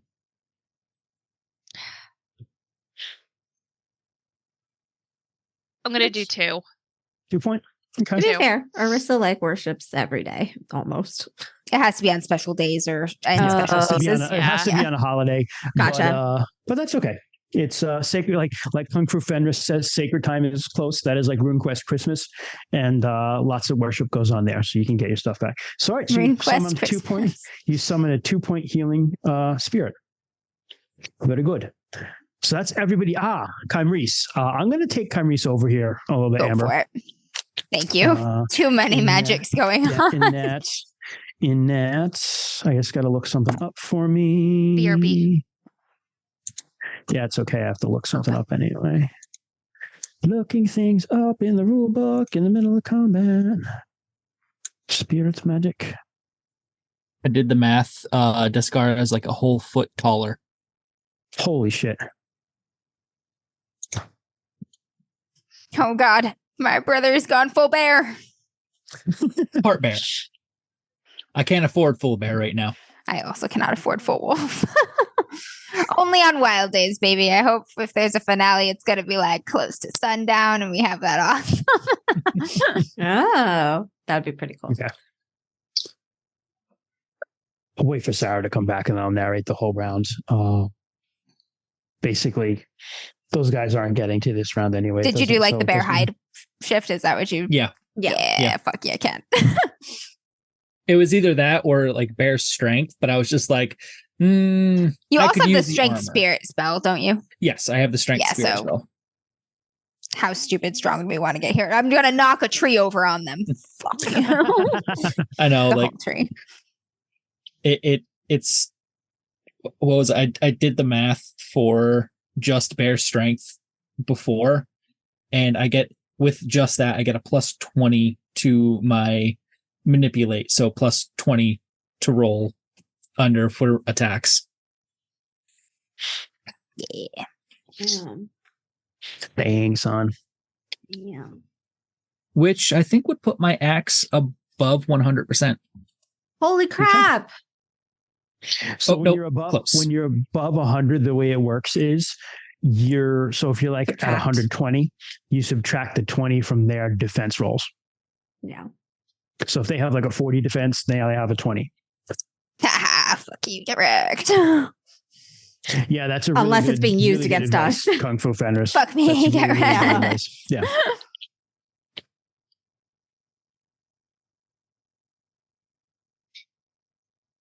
Yeah. Kung Fu Fenris is a good point, which is if you're out there listening in RuneQuest world, don't do what I do. Have the stats of a healing spirit prepared before time, because spirits are complex. And I'm just going to pull this out of my ass. We're going to make shit up. Which is what I always do skill anyway. To have in DMing. Yes. Make shit up. I think they might have a healing spirit pre-made in here. Hold on a minute. I was saying, if anybody has a spirit stat block and wants to post it in the chat. I honestly think there is one in here. Hold on. We should start bribing our listeners. We'll be like, if you can find this for me, I'll send you this. The end of the spell says see Glorantha Bestiary. Yeah, there is one. I'm pulling one up. I'm seeing if it's in here. I got it right here. Although, while Sarah's gone, I'm going to go get a chocolate. I'll be right back. Healing spirits. There's also ancestral summons. I don't know. Kung Fu Fenris is already in the bestiary. He says doesn't seem to be one. Yeah, it just says, hey, there are healing spirits. That's all it really says. Christian, if you're on the same page, there's like a table for ancestral spirits. I don't know if that makes a difference. That's the book of spirits in the rule book. I'm looking in the bestiary where they have like more spirit stuff. Gotcha. But let's see here. Spirits. Creating a spirit. Spirit combat. All right.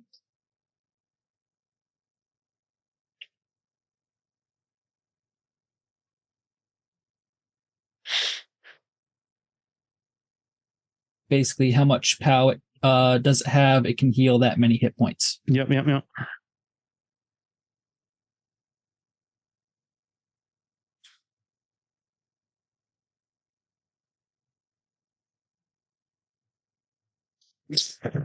You know what?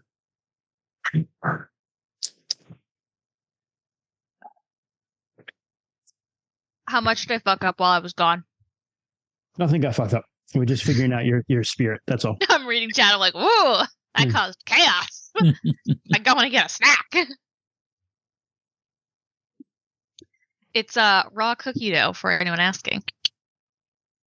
The safe to eat shit. Don't worry. Yeah. I lied. I got chocolates, but also chips, but also applesauce. Nice. Okay.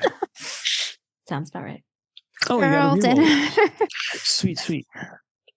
Okay, so Kalir just leaps into the fray, literally leaps with her sword flashing. Orngrin is not far behind her. He also leaps into the fray with his axe flashing. Enrin hangs back a little bit and with her spear, actually puts her spear down and launches a couple of javelins at guys. Takes two out and then grabs her spear and kind of runs up the hill. Up on the hill, your home people are just causing chaos and just like cutting to pieces the people who are on the other side of it, probably mostly the archers. You see a random head just kind of fly out and roll down the hill, and you hear Aranita's battle cry. And she's just chopping dicks off left and right. Dick slice. Just a rain of bloody dicks just falling all over the place. Everyone is demoralized. But 10 of them are rushing you. So, Bryn, you cast Shimmer and you jump on Ort and you start to get your weapons ready, and you see everybody else sees Bryn begin to kind of shift her form, kind of shift and phase around, kind of almost like heat warp around her. She's harder to see. Rue, you hear chanting, and then getting an arrow ready, and you get to shoot at a guy. So on 7, roll to shoot. They're Strike Rate Inc. They're coming down. They're right about to you at Strike Rate 8. They'll be right at the end of the round. Everyone's going to be together. to fight, to fight. Damn. Here we go. No whammies. Yay. No whammies. Not a critical, just a regular hit. All right, roll them on. Some damage. 5. 5? Hit location. Want me to do? Yeah, roll it. I bet you it's a leg. 18. Will you do me a favor? Look on your hit location thing. You have one on your sheet, I think. Left arm. Left arm. Okay. For 5. You take aim at one guy who's kind of in the lead, and you peg him really hard just over his shield, right in an area between the armor. It's actually a really good shot because you go above the shield, right in the area where there isn't necessarily a lot of armor, just right in the underarm little area. And he's like, and he goes down, and he's bleeding and not feeling very happy about his life right now. Especially after Syl pulls his leg off. I got another leg. Just very happy. It's just starts a collection, like your skull collection in Baldur's Gate. Hey, why the fuck is the back of Rue's house so smelly? Oh, that's where his sister keeps her legs. That's my sister's stuff. Room where she keeps her legs. Deskara, everybody sees Deskara grow even bigger and become increasingly bear-like as he rips out his weapons and becomes very hairy. And his armor shapeshifts with him into that like bondage harness armor. Yes, he is bear armor. He's a bear in a leather harness. Oh my god! Originally, when Kent was like, when you I Google can turn bear into a and leather harness, and I'm gonna like make my armor so it stretches out, I'd be like, hey, you're a bear in a leather harness. And then Amber and I just proceeded to like Google those pictures and messages that Ruth was sending to Ken for a whole day. We were not disappointed. Nice. I have seen those RuneQuest location dice Kung Fu Fenders. They are pretty cool. They have specialized ones where it just says like leg or whatever on the D20. Ooh. Yeah, Nice. Yeah, they are pretty cool. Orissa, you pray to Shalana Arroy. Yeah. And you feel a connection, and you feel that rush of like love and compassion that you felt when you were with her come through you. And even though it's late winter, very early spring storm season, everything's kind of gray and gross and muddy. There's a little bit of a flash of a rainbow of light that kind of comes down out of the sky. And flying on that is a butterfly that just flies up towards and hovers around Clear as she disembowels someone. But this butterfly is like flapping around her head.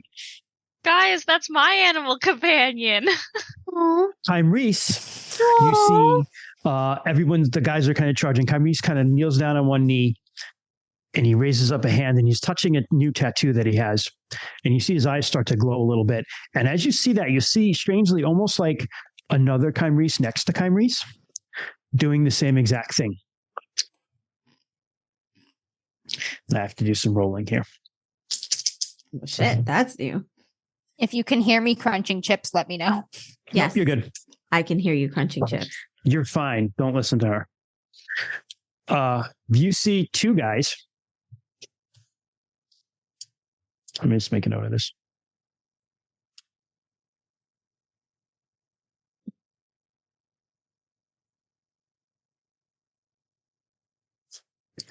Two of the soldiers charging down the hill kind of stop and are just like looking around like they don't know what they're doing here. They don't know how they got here. They don't know why they're here. And they don't know who all these people are killing each other around them. They're just completely confused. Yeah. With that, you're essentially on a mushroom trip right now. Correct. They be tripping. They're befuddled, if you will. That's three of them are out. It's like that scene in Reservation Dogs where Big and the fucking the trash acid guy like in the woods. I love it. So good. So they are down and amongst you now.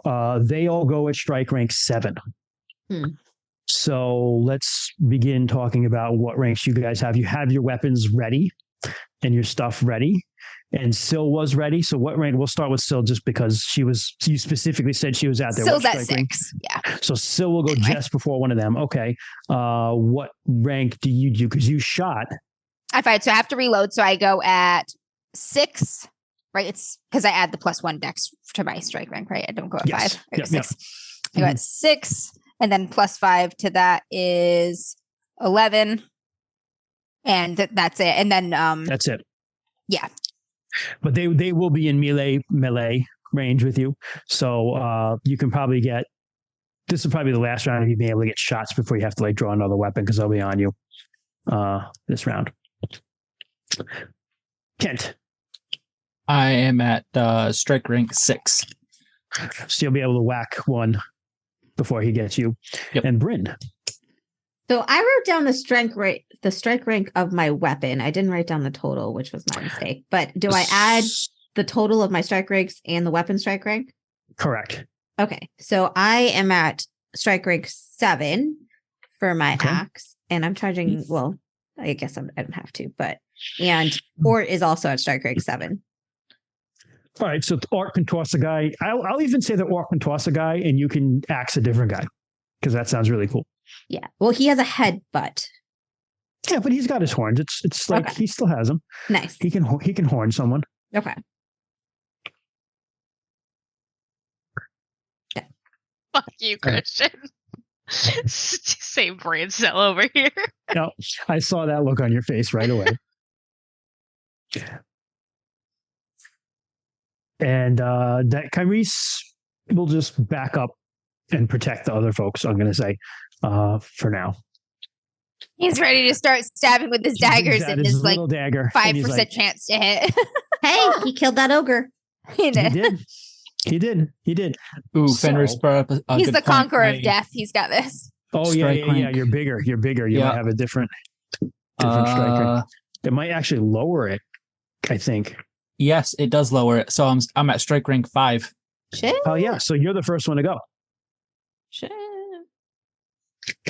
So you step forward. These guys don't look too happy to see a huge bear guy appearing in front of them. A bear. Yep. Sadly, none of them appear to be happy to see a bear in a leather harness. But they're upon you, and you can roll the accident one. All right, He's going to try to block it with his shield. My downfall always. But what is your axe skill though? My axe skill is 72. Okay, so it doesn't lower his shield. So all right. Yeah, no. Only if I had all my strength. Well, he failed, so there's a good thing for you. I got 59, so I succeeded. Okay, so normal attack versus a failed is a regular damage, I think. Hold on a minute. Normal attack versus failed parry. Normal damage, and he takes damage. So roll a hit location and roll your damage, my dude. So let's see. Hit location. Who would have ever guessed? A leg. Right leg. Hell yeah. The legs begin. Roll your damage. I might take the leg though. Oh, I'm taking that leg. Mm-hmm. Yeah, Syl's gonna be so proud. Leg. Gosh. I got math. Sorry. That is 13 points of damage to the right leg. Oh, fuck yeah. Okay. That's more than the entirety of his hit points. So you cut deep into this. You actually cut down and you're like, oh, fuck, I'm going to hit the leg again. He gets his shield up because you're bigger than him. Yep. And you think like, he's like, oh, he's going to come down on my head. Take half the hip bone too, just right through. You go right. You just like take the hip bone and part of the crotch area. Erenina would be proud. Fucking wrecked. And his leg and his best parts of him fall one way and he falls the other way and he's dead. Youch. End of him. Syl will do. Yeah. Still gonna maul the nearest incoming guy to me and Syl. You do have Syl stats, right? Cat butt cameo. I do. Because I don't. Okay, cool. Because I don't have them. All right. Did you finally write them down? Going for it. I got him. I get him. Where's my other D10? There it is. Okay. Oh, fuck. That's not good. She rolled a 99. It's not good. We have Amber. We have re-roll that. So many re-rolls. Yeah, we but got homie, re-rolls. yeah, like he succeeded with his shield to parry, but see what you do with your reroll. Nope. Get out of there. That is a 30, which is a hit, regular hit. Okay. So regular hit, regular parry. Here. Normal damage. That's weird because this is a natural attack. Normally, the defender's parrying weapon takes a point of damage. That's Does she just get bopped in the face? She gets basically. Basically, she gets booped in the face. Normal attack versus normal parry. Yeah. So.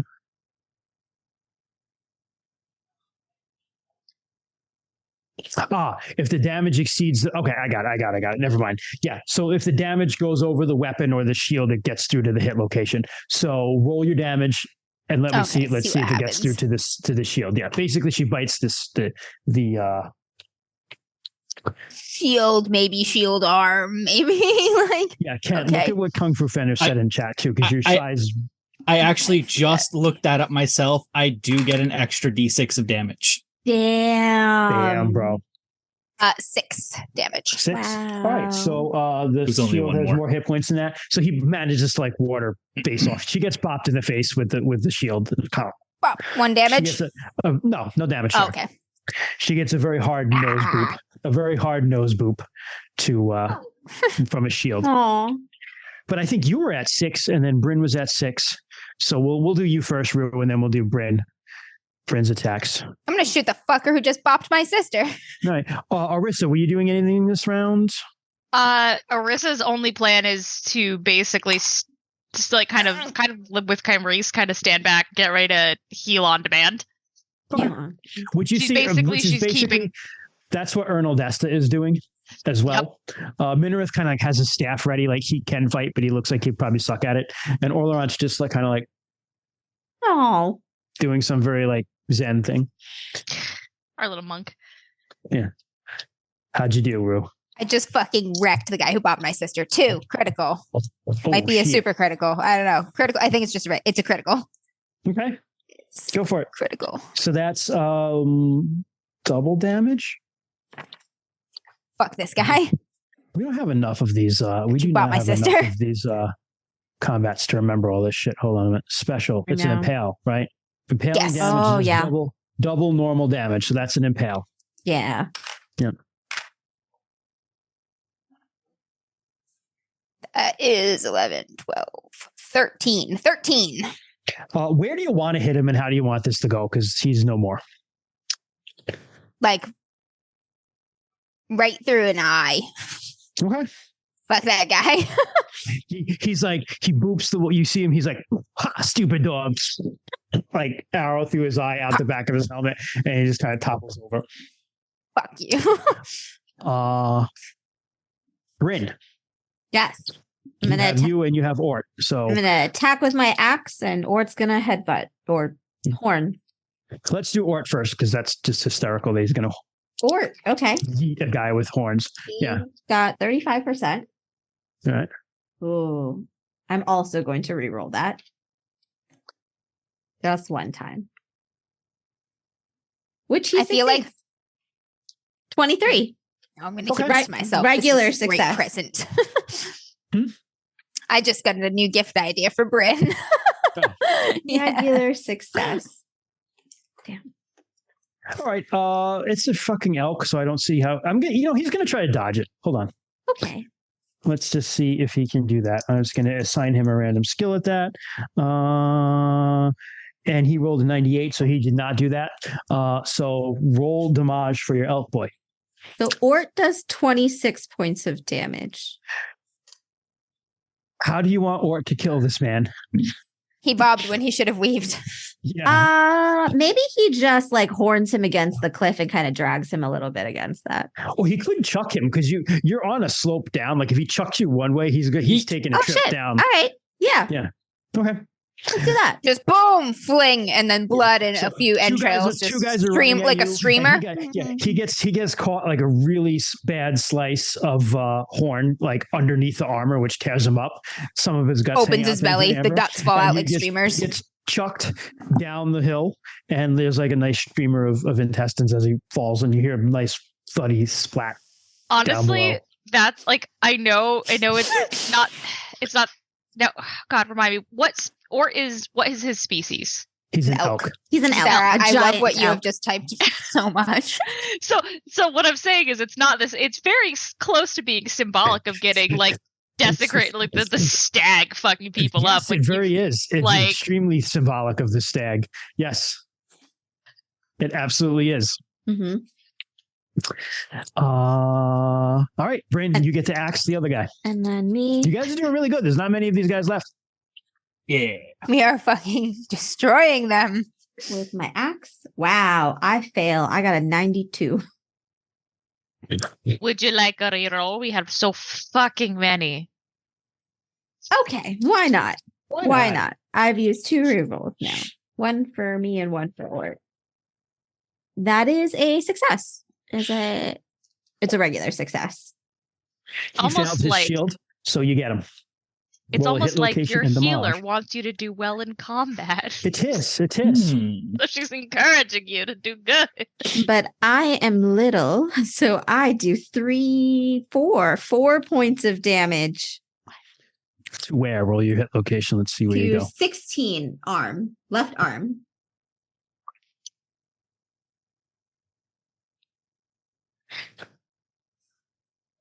He has an arm wound now. Womp A slight arm wound. You kind of nick him a little bit through his leather vamrets on his arm. So 7 rolls around. There are 4 of them left with spears. One for Rue, one for Des, the one you just nicked, Yo. and one for Sil. That's what we're gonna do. Let's do Sil first. All right. He's trying to spear Sil. No. I assume still gets to dodge. He failed. She also failed her dodge. So nothing happens. It's derpy. He tries to like stab her, but slips a little they bit, do a little and she's kinda like flipping around a little bit. It's very awkward, but she doesn't get hurt, so that's the good thing. Aw. She's like, she's distracted. She's like going for the stick. She's like, Rue, we'll do you then. Ooh, that is a 17.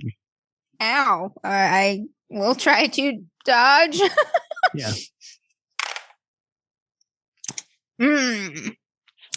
70. That's a failure. That's okay. I'm running protection. Let's see what happens. So hit location is going to be 16. Oh, that wasn't a failure by a lot. 16 left arm. Ow. And the damage is going to be... Oh, that's the wrong dice. Roll low. Roll low. 1d6. 3 points Nada. of damage. So you have, because you have armor up, plus you have armor there, right? Yep, I've got protection running, and I have the armor in the hit location, which is 3 already. So 3, Okay. then 2, I get 5. So, all right, he comes with the spear at you, but that spell blocks it. Yeah. And Des, the bravest of these guys is coming after you. All right. The bravest. Oh, fuck. Make A sure you 5, kill him bro. especially horribly. Yeah, Oh, a no. 5, which is not a special, though. It's a special, it's not a critical. So you got a special attack. Okay. So he's going to stab you in the gut, and then you're just going to grab him with your bare hands and pull both of his arms off. That's I how mean, this that's is going still to go pretty down. bad. Yeah. Yeah, it's still pretty bad. I'm going to parry it, which is using my melee, right? Yeah, you can use your axe. Yep. Oh, nice. I got a regular success. Okay, so normal parry versus a special attack. Attacker rolls special damage. Defender's parrying weapon takes damage over its hit points. So, what are the hit points for your axe? Do you have that written down? Any chance? If you don't, I do. Sweet. I have my axe has 8 hit points. Okay, so I'm going to roll 2d6 here. Is your axe about to explode? Oh, I mean, if it does, that means you have to fight him with your bare hands. with your bare hands. Oh, so guess what? Right leg, Kent. Oof. Oh dang! So, but not too bad. So the damage. Wait, Wow, dude, is it I enchanted? I rolled 3, so 5 damage on the special. So that's pretty weak. You did parry it. So how much parry? How much damage? How much hit points does your axe have? My axe has 8 hit points. Okay, No. it has 7, but it absorbs all the damage. But now it's damaged from getting whacked. You should have just parried with your chest, man. You're running bear hide. With the same amount of damage going to adjacent location. So yeah, nothing goes through. I think I did that correctly. Amber, oh yes, just parry with your titties. Like what? Bump that axe right off. The thing is, like, how much damage did he do? He did 5. Oh, Or yeah, 6. I'm sorry, 6. Yeah. Yeah. Oh wait, does bear hide not make you immune to the weapon damage? No, it doesn't No, make me just gives immune. It buffs your Oh, armor, okay. though. Mine makes It buffs me immune. my armor. It's magical. Yeah. I think Pure yeah. metal. Yeah. Think he's That would've, Wolfie. Last but No. not least is a Bryn, right? I haven't rolled the guy to attack you, right? No, he hasn't. Correct. Nope. All right. He's going to try to stab you while you're up on. He can only mostly just hit you in the leg, though, so that's good because you're on top of an animal. So He let's does see have how a he spear, does. though. He misses, though. He did miss, but how are you blocking, defending? I was gonna block with a shield. Yeah, roll. I mean, just roll just for the heck of it. Just 'Cause- slap that oh, spear Mark, away. By the way, mark successes that you have. I didn't say this before. Oh, yeah. but mark those successes. And I should have made Kymrese roll his spells, but I didn't. But he has like 100% chance to succeed anyway, so it doesn't matter. Should I be yeah, marking shit. successes for Syl too? Yeah. Or Why no? not? Okay. I was Yeah. gonna say, like, I should don't know have if had she you- levels I or should not. have had you roll Oh, to do still. your rune spells too, but I completely whatever. I forgot about Ah, that. the too. spear spells, Right. Whatever. That's right. I forgot about that. I got a 62. I succeed on my shield. All right. Well, he failed because he rolled a 65, but he has to also add 15 to that because of your shimmer, because you're harder to hit. Yes. So he pokes at you, and he's really not close to you, but he kind of bopped the spearhead away anyway with your spear. Rue, you've got a guy right on you. I'd rule you can still take a step back and shoot him, because that would be within 12. But then next round, this guy's on top of you. You're not going to be able to shoot him with a bow. It's okay because I'm going to kill him this round. That's my plan. So I'll give you- I'll I'll step give back you and that. take a shot. Yeah, the real close range Legolas shot to the eye. Yep. Regular hit. He's going to try to dodge that because, oh, wait. He can't Is he? because he already did stuff. He can't. Never mind. Ah, 2 damage. 2 hit location. Left arm. Pings off his armor. Nah. Back to the top of the round then. They all go at 7. So Kent is a 6. Bryn is a 6. I'm also Kent is 7. a 5. 5. Jess is okay. Bryn is a 7. Rue was I you am have to change weapons, so that Yes. might whatever it takes to change weapons, and then my strike that's rank with the 5. weapon. 5. It's 5. So I go on 5, 6, 7 with the broadsword. Okay, so you're going to go at the same time as him. What about Syl? Syl I just murdered her guy. Is there another Yep. guy next to her right now? Nope, there's 2 of them standing around looking very confused. She gonna come and maul the guy that I am fighting. Okay. Yep. What rank does she? So she might go first because she goes Her before attack you. is strike rank 6. 6. All right, so Kent Descar is first out of everyone. Okay. I'm going to. Hi. This Hi. Yes. Oh, Arissa, I'm sorry. Is there anything you would like to do? I'm sorry. I just wanted to clarify a confusion because I know there was a lot of like how much damage did Kent take damage, or did his shield? So he managed to parry it. The damage he had, the person, because it was a special attack, they rolled double damage. They just rolled a really shitty roll. The damage didn't go past his axe. Okay. I was confused about that. So weapons and stuff have hit points. So when you parry with them, like if the axe had 6 hit points and the guy had rolled a 12, he had rolled like really good. The axe would have absorbed 6 of the damage, taken a point of damage because it got notched up, but also 6 would have transferred on to Discar. Okay. Then no, right. I don't have anything I want to do right now. So as of right now, nobody is hurt. You're pretty much kicking the crap out of these people. They're being massacred. It's amazing. Fuck these guys. Up on the hill, it is going very poorly also for them. You see that Kalir has killed the captain, has her head and is just like holding it up.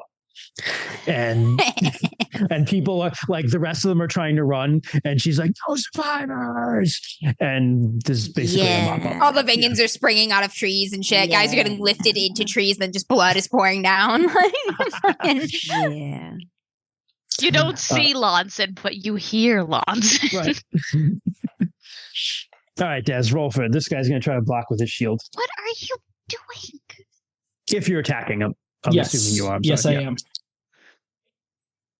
He fails again. Ooh, that is a 39 out of 72. That'll do it. Roll to see where you hit and roll your damage. Hit location. Ooh, I think I got an arm. Yeah, I got the left arm. Take the whole thing. All right, roll your damage.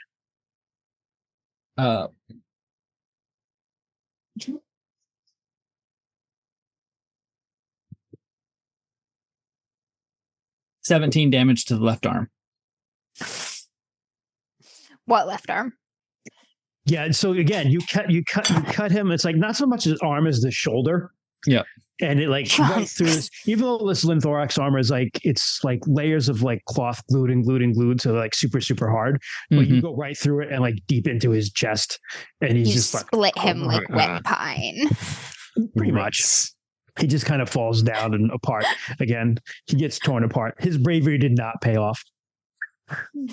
Beautiful. Amber, I need you to know that I don't know why, but my brain finished your sentence with wet pie instead of wet pie. Wet pie. I was going to be so confused. I thought she was going for wet pie too. Like I had thank you. It's the corn dog effect. The PI, and I had the corn dog effect. I'm like, wet pie? Yeah, I mean, I guess he's got an axe. He's a lumberjack. Lumberjack. Yeah. On this week's episode of All of the DMs Are Hungry. Pie, corn dog.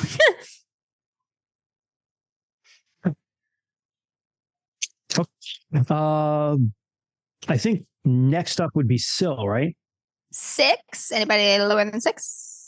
Yeah, 6 is 6. And then she will attempt to maul this guy. Okay, go to mauling. She got a 13. She mauls him. He's concentrating on you, so I'm going to say he's not dodging. So yeah, go for roll for hitting and damage. All right, that is 9 damage to hit location 2. Right leg. Like come out, she just as he's taking a step and the leg has come up, she just grabs his calf. Yeah, that's exactly what happens. It's like big wolf, just like we goof on Syl for being a goof, but she's a big wolf. Bites right down, and this guy takes him down, and he's like just kind of like mauling him. Yeah, she's gonna finish it. I mean, you can like step in and make it like, end it, but I mean, he's done for. She's having fun. Yeah, she's having fun. All right.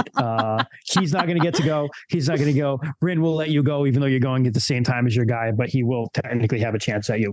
Okay. Or has a chance at him too if you want. Yeah. Why not? Ort will do a bite attack. I'll do Ort first. Okay. Ort also grabs his leg and just starts shaking him like he's copying Syl, his hero. Oh, we forgot about Nightclaw, Des. No, Nightclaw. No, we didn't. Nightclaw's just been sitting and watching as cats do. Nightclaw's chilling next to Kyrese. There's like a Lunar who's just like crawling in Nightclaw, sitting just a foot away, like watching him. Just getting like the bat to the head. Yep. Wow, I am rolling so bad. Everything that Winnie was doing in front of me and biting my hand, that's what Nightclaw was. There's a guy crawling, he's reaching for a sword that's poised on the edge of the cliff, and Nightclaw just pushes the sword over the edge of the cliff. She started doing While that looking now. at him, just like She started pushing stuff off of tables a little. Cats fucker. fucking love that. I don't know why, but it's adorable. It's Anyway, gone. Both my break stuff everything failed. you love, okay. and you will love them more for it. All right. He's gonna attempt to stabbinate you. I will shield. That is a 12, so that is a special success on his part. I succeeded with my shield. Regular success. Regular success. Okay. Do you happen to know your shield's hit points? It is 8. Okay, so he's going to roll special damage, and we see if he gets over 8, it's still going to go through to your arm because it's your shield arm Okay. that has the damage. So, oh wait, no, it's not a special success; it's a regular success because I have to I'm add 15 because you're 15%. shimmer. Yeah. So, all right, you block it. Hey, Hey. Yeah, she does know how to fight. Look at her go. yeah. You two are the last people up. Although Des and Rue do go ahead of are quicker than you if they want to come over and finish this guy off. Orisa, do you want to do anything? She's just gonna take a look at the allies, see if anyone's injured, see if the little spirit's doing its job. Nobody close to you is injured. Kalir appears to be covered in blood, but none of it is hers. And Okay.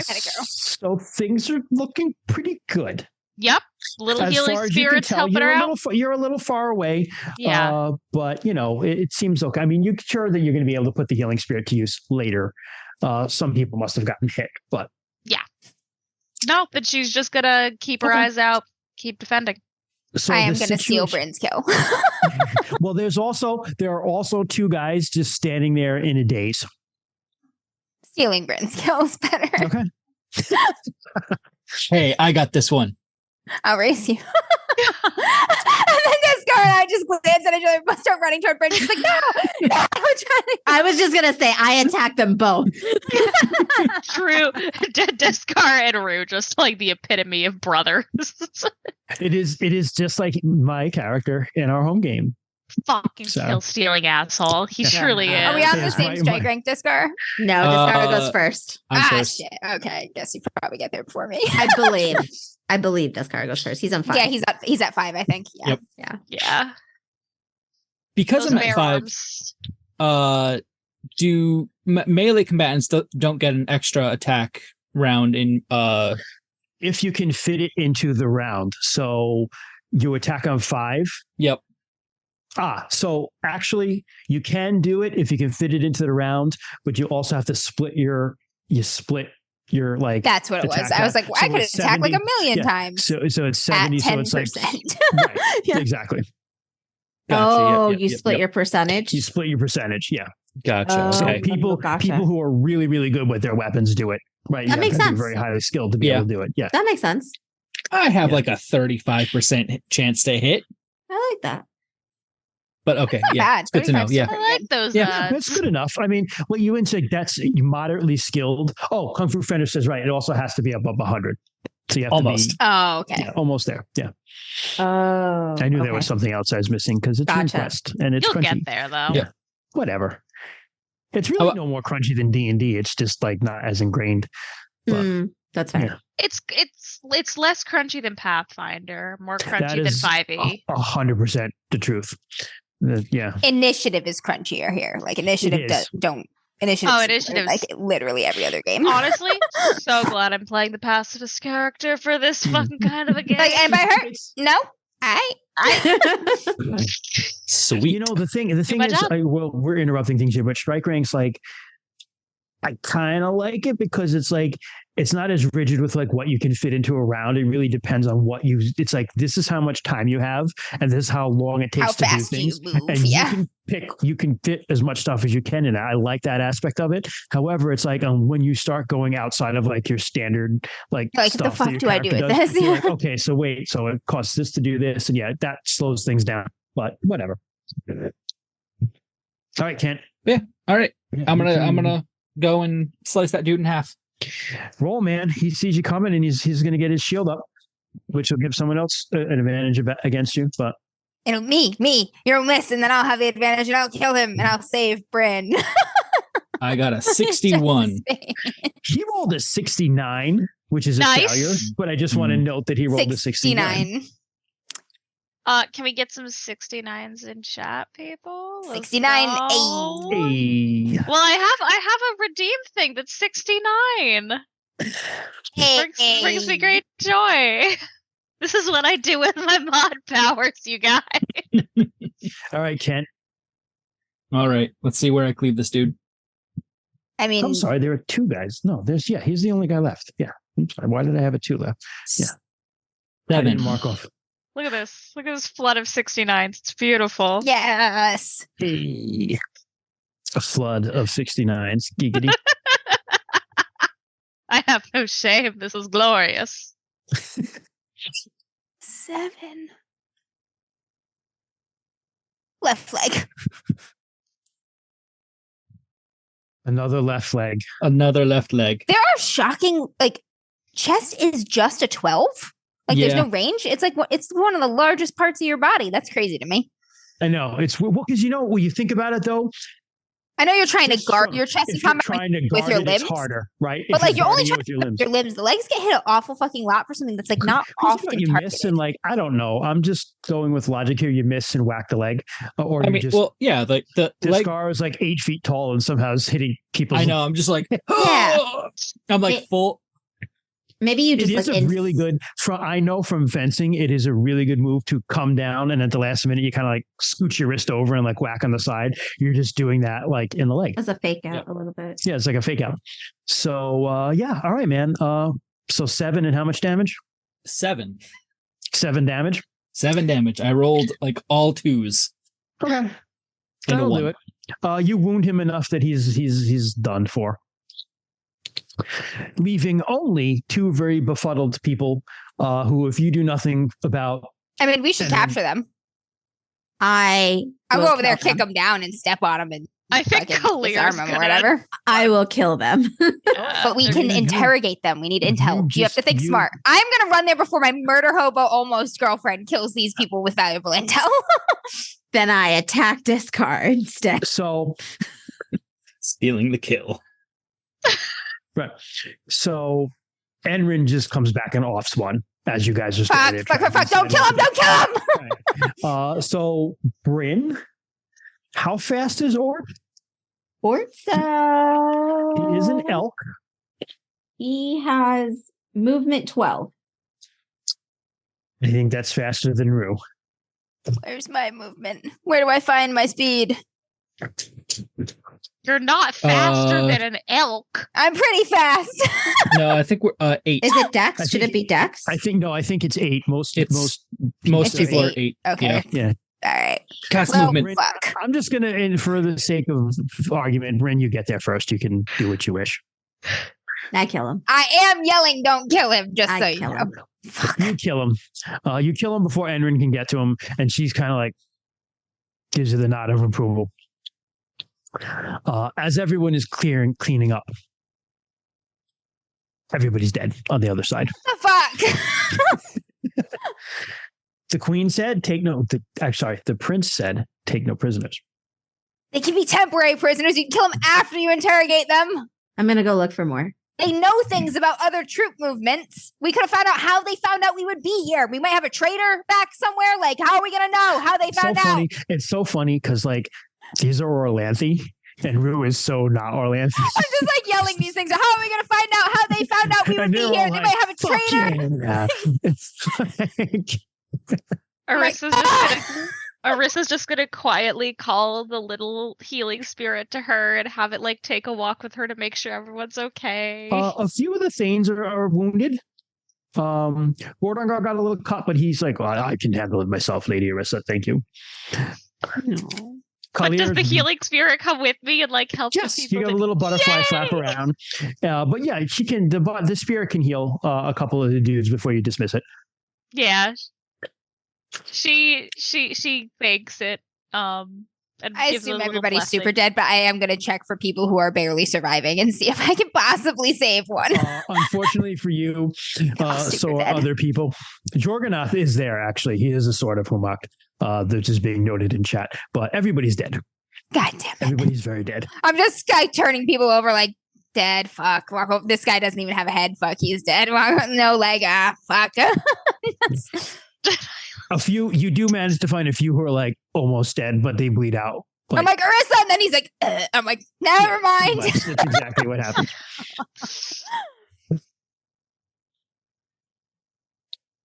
You squishy putsy shits. Can't even take one semi axe, soft axe hit to the leg.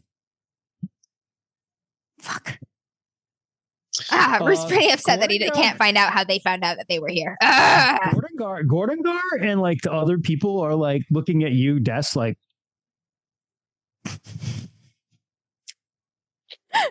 Chris, don't make that face, because that's like the hey, me and my girlfriend saw you from across the bar. We thought you looked interesting. Hey, listen.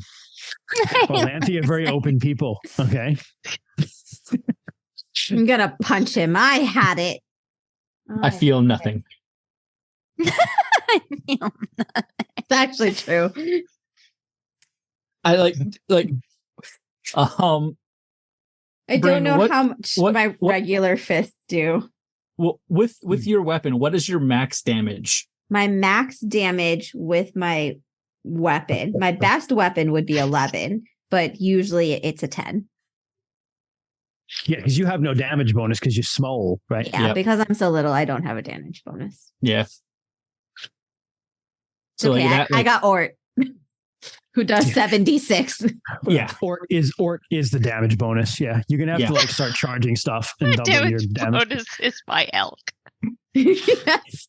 No, seriously though, charges are nasty because so let's say you use the spear, you attack with the spear, although I would rule Kung Fu Fenris as a lance. I would give it to you with a spear too because I'm cool.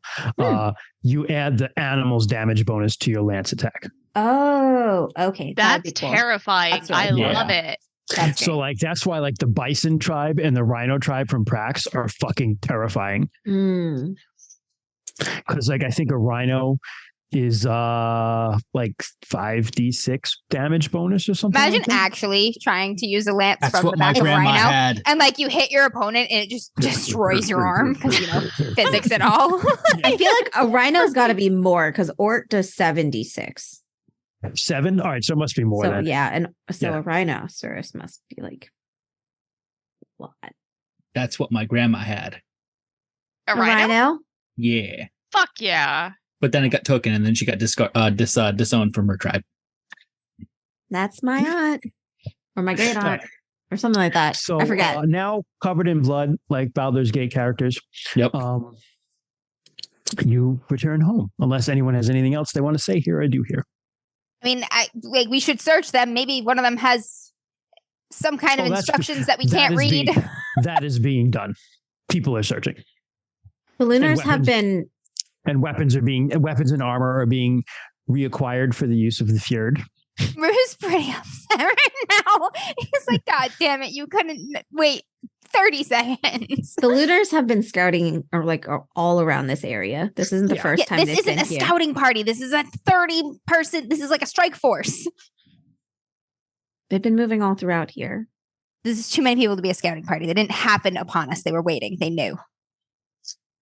They always seem to find her one way or another, says Wallerant. Well, we might be able to narrow down some of the ways if we could interrogate a survivor. Well, I mean, it's not like we're discreet-looking people. says the man who's covered in dragon tattoos and bald with green eyes. Looks at the bear man currently. Yes. Right. Yeah. But if they saw you directly, you probably would have also seen them. Ergo, somebody said to them that you passed through somewhere, and that is how they followed you. Oh, I completely agree with you. And we could have found out who said. Likely someone from a city or a sympathizer. The towns and roads are filled with them. I just stare at this guy like he's not getting it. No, I understand what you're saying, but what you don't understand, because you live in a mountain village, is that most of the cities have given up on this. And the merchants on the road have given up on this. There are a lot of mountain villages have given up on this between here and the nearest city, and they knew which one you were coming to. I don't believe they knew she was here. I believe they were just here. Well, I guess we'll never know. We can always talk to the spirits of the dead. Can we? Is that a thing? Yeah. People who know how to do it can. I mean, it's not easy, but they can do it. I am going to follow their trail a ways. So you're going to break off from the main group? Yeah. I tell them I'll meet you back at the village, and I'm going to go off with Syl, and I'm going to see a ways if I can find where they were camping. Yeah. You know, like, this is a unit of 30 people. Their trail should be relatively easy to follow. How far do you want to take that? And does anyone want to go with her?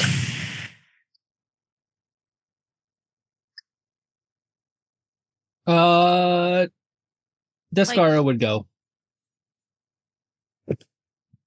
Orisa would, but she also knows she would slow them down, so she does not volunteer. Okay. Tracker.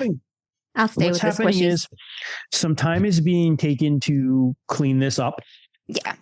Armor and weapons are being stripped. Corpses are being dumped in discrete places. So that's going to be going on for a while. In the meantime, I'm going to say that Enrin will come with you too. Oh. Because you notice that Kalir's kind of giving her dirty looks, and she's like, scouting the, yeah, I'll go with you. Is she going with us because Kalir doesn't trust us, or I'm just going to ask once we're away. Were you sent because Kalir doesn't trust us, or because? Oh no, I chose to come with you. She just needs a little space. Right. Yeah. The vibes. Okay. Yeah. Rue, failure of the vibes. Yeah, roll a track check if you want. See if we Did you mark, find. by the way, did you mark all your successes from combat? Everyone. Yeah. Okay. And Orisa, Yes. no, I think you're good because I forgot to make you roll to cast the spell, so I can't give you that check. Sorry. We keep not getting better at spells, but it doesn't matter because we keep not having to roll to cast. Yeah. In all fairness, you would have just rolled your harmony thing and probably succeeded anyway. Yeah, I my just harmony lost is a die. like 88. Yeah. Damn. And I know Troy's power for his character is like 19, so he's literally rolling like 100 at 100%, so it doesn't really matter. Yeah. But Regular Rue. success. Okay. It's not hard to find yeah. 30 people's tracks. So you find them going down into, so they came like over the mountain like the hard way. And you see it kind of zigzagging back and forth, basically almost like they were just kind of like wandering around on patrol. Okay. God damn it. I'm going to track them until I find the first place they camped, at least. So, Damn. I'm going to say that's not too far. Because I mean, it's 30 was, people. They move slower than small units. So, yeah. And also it's like kind of like they met you in the morning. So it's not too far away. Yeah. I mean, you find like a little clearing. I'll look around and make sure nothing was left behind. Nope. They were taking very good care of covering their tracks. All right. You recognize, like, once the battle was over, you recognize the armor, and they were what's called the Slave Wall Regiment. So they are Tarshite regiment from the city of Slave Wall. Live up to their name, known for taking slaves. but they're a light foot regiment. So kind of like scouting. They're kind of like scouts anyway. So if you were going to send people on patrol, these are the guys. If you would just like go wander around and try to find, they would call them bandits or terrorists. You would call them rebels. These are the guys you would send out to do it. All right. Fine. I'm satisfied now. Could have saved myself a trip if we interrogated a prisoner, though. Salty about this. All right. So I'll head back. You eventually rolled in later than the others. Yeah, a little later, but not that much later. Because again, it takes a long time to like kind of clear that all up of people. They have to get people from the village to come up and carry. You got 30 dead people to deal with. So that takes a while.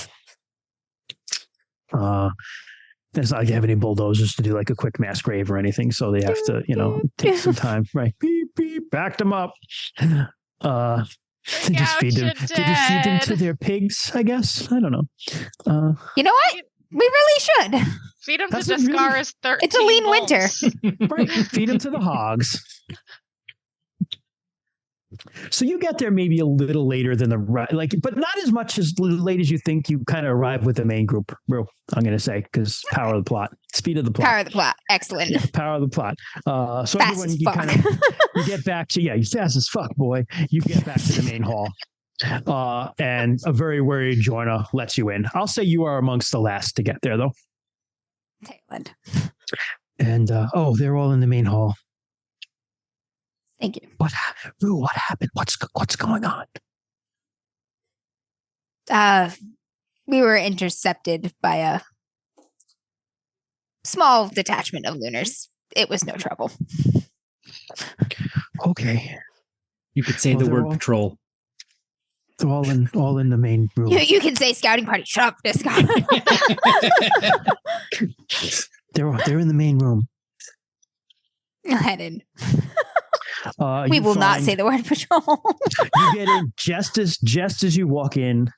You see a helmet just like fly across the room and clatter, and it's Gordangar's, and he's like sitting on his throne just like this. Uh-oh. And he's like, "They're gonna come for us now. It's inevitable.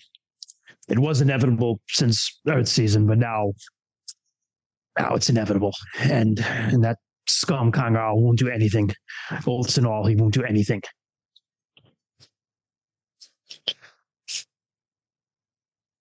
And Kalir, for the first time that you've been around her, you see her soften a little bit. And she walks up and kind of puts a hand on his shoulder, and he goes, "They're powerful, Chief, but they're not. Their resources are not infinite. A lot of their forces are at Whitewall, and we intend to keep them there as long as possible. I know my history, and I know that once upon a time, your people burned their houses and they left to flee a dragon. I was just going to suggest that. You should do the same now to flee a bat. Send the women and children and all those who can't fight to live with their kin and other clans. The deer folk will take those who want to fight." And Gordoron kind of, "I will think about it. I will think about it, Prince, but I know I and my people will not surrender our homes without the honor of taking at least a little of their blood." We just got 30. And she smiles at him, and she goes, "That's why Orlanth blesses you, good lord. Well, bring out some food. I'm sure you're going to be leaving soon. So some food is brought out. Aranina sees you. She's like, "What the fuck?"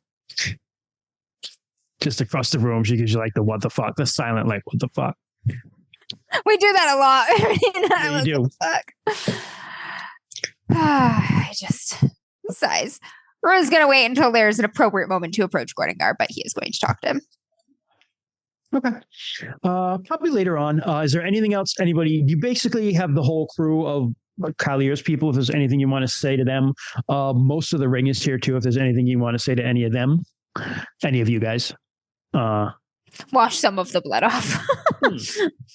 Water is brought in for that. You're also given warmed up clear wine with some honey in it to kind of get the cold off you because it's been a rainy, shitty day. And some food is brought out too for everyone. While you're eating, Bryn, Lonson comes over, kind of sits next to you, bops you.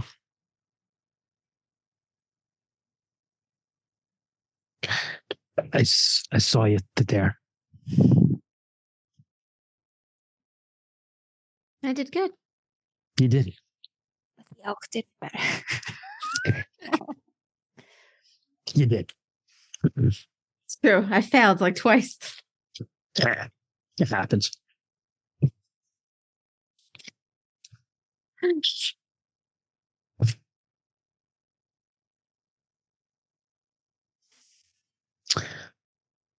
So unless anyone else has anything to say to anyone. I think so. Morningar first. Kalir and her group get ready to go. And They're leaving. That makes sense.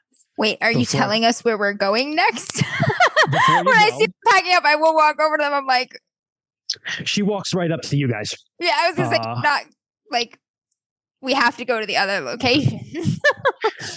But there's a little bit more respect in her eyes this time than there was last time when she looked you guys up and down. And she says to you, the road before you stretches into darkness. The road before all of us stretches into darkness. But so did the road before Orlanth before he set off on the quest to bring back the light. We all have different paths to take, but we will meet again. Our threads have been woven together. I know we will meet again. You're not going to tell us where the first location is? No, I will handle that. You keep safe the peace you have. Rue's not going to say anything, but he's going to look at her like, I don't know about that. Walks out. Okay. You're left in the hall. If you want to talk to Gordengar, you can. Rue? Yep. Yeah. Head over to him when there's a appropriate moment where I can talk to him without being overheard too much. Just kind of like this, like head in hand. I'll walk over and just kind of stand beside him at his shoulder. Kalir is right. I know. But we should dig steak pits first. Sacred time is only a few weeks away. We can't leave before then. The Lunars know about sacred time. That'd be the time they'd attack. No, they celebrate it too. They do, actually. Would that stop them? Actually, it would. Would it really? Okay. everything stops during sacred time. Does the bat stop during sacred time? Yes. Because oh my shit. Okay. Because if you don't do, this is the lore. If you don't do the sacred time rituals, the world will literally not be reborn. Oh, and they believe that too. Okay. They believe that. So like you stop what you're doing and you do your sacred time rituals. So once that's over, the roads will clear. We'll get people moved out as much as possible. I'm still not ready for all of us to leave though. I can't just let that fucker come here and find an empty steads without us here to... No. A booby trap stead.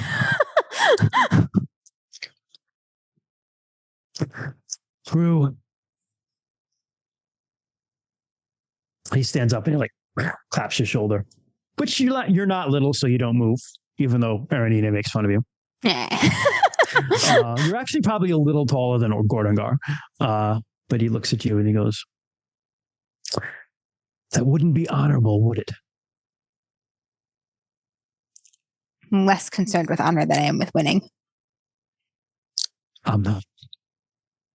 And then he walks off with his drink. Fuck, he's gonna get us killed. He's gonna get us killed. Okay. Fuck. Bruce saying fuck a lot today. His hands on hips fuck like a lot today. But Aranina comes over to you then, outside. And she's like, what was that all about? Gorningar's being proud at the expense of others. Oh, well, he's a man. But, I mean, that's, violence is always an option. I have given a violent sub-option, and he didn't like it. What was it? Booby trap the stud when we leave. Oh, yeah, but you got to fight them. That is fighting.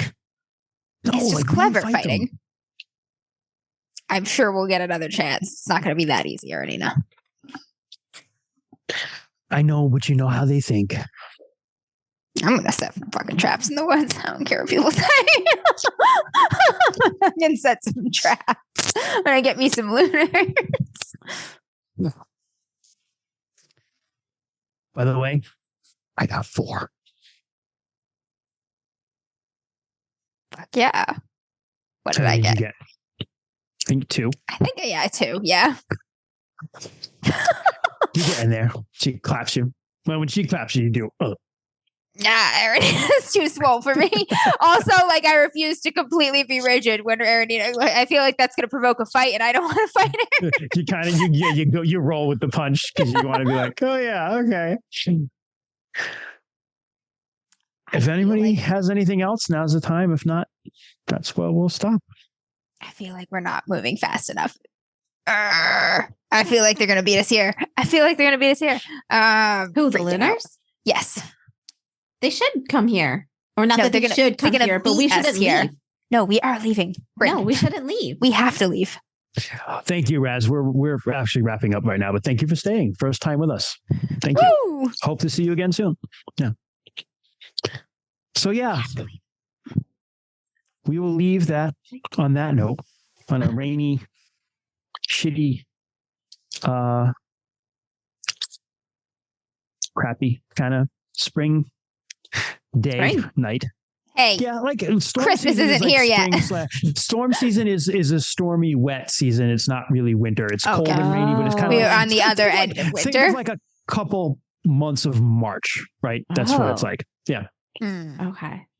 Yeah. And we'll pick up next time with Sacred Time. Oh. It's the holiday special. The holidays. Yeah, everything's going to be like jingle bells, and Bruce's going to be like, we're wasting time. We need to move. Presents being exchanged. Bruce outside digging a ditch and putting sharp sticks in the bottom. I mean, I don't think we're holding anyone here. Whoever wants to leave can probably leave. Well, now that the winter has passed and like once Sacred Time is done, we're all leaving immediately. So yeah, that's it. Sarah, take us away. Yeah, I was gonna say I'm taking this boat and rowing it down my river really quick. Thank you everyone so much for joining us on this week's episode of DMs After Dark. So many people tonight. Chat was so alive tonight. It brought me so much joy. So I really appreciate it, and that's so much fun, especially as someone who just could like vibe during combat. Getting to hang out with chat is very fun. If you enjoyed this session and you want to be notified when we go live, you can make a Twitch account and follow us here. We go live every other Friday at 7 p.m.-ish EST. And if you missed this video or missed the first part of it, every Twitch stream gets uploaded to our YouTube channel the following Monday. You can find us on all the social medias, Facebook, Twitter, Instagram, and Blue Sky now. Hey. We had a lovely viewer send us an invite code, so we are on Blue Sky. If you search for DMs After Dark, you will find us there. All that good stuff. You can also email us at dmsafterdark@gmail.com. As Christian said at the top of the stream, we've been getting a fuck ton of super nice emails lately. Just really great thoughts and just very, very nice people. So it's like super appreciated. We really and Gilris says also, which is something we don't necessarily do a lot, but ask for a lot, is like reviews where the podcasts are found is also helpful. Like a 5-star review. We got like this awesome we got a really great one, review like this week, which is amazing. And yeah, we are on pretty much every really podcast app. Wherever you like to listen to your podcast, take a look for us. All of our stuff is under DMs After Dark, whether it's the audio from our streams, any of the mini series that we have going on. Jess and Kent's last episode of Tangle Blessings just went up, so that if you want to do another series binge, that's a great short series to give it a listen. But yeah, we're on all the podcast apps. So go ahead. Second to last episode. Last year. It's our last school year, but we have our final battle left. I got confused by the graphic, so catch up because there's one more. Yes. Perfect time to get caught up then. Yeah, but we've also been getting like so many new downloads of our old stuff. So thank you so much for like people who have been checking out our other things. That's really, really awesome. Every time someone in an email says they enjoyed Good Society, my heart grows 2 sizes that day. Specifically Good Society, my child. But yeah, thank you so much for joining us. We love you. Have a good night, everyone. And until next time, impale something with your local elk. Good night. Stephen Graham Jones. Good night. Stephen Graham Jones. Hey. Stephen Graham Jones. Until next time, Stephen Graham Jones. I endorse this message.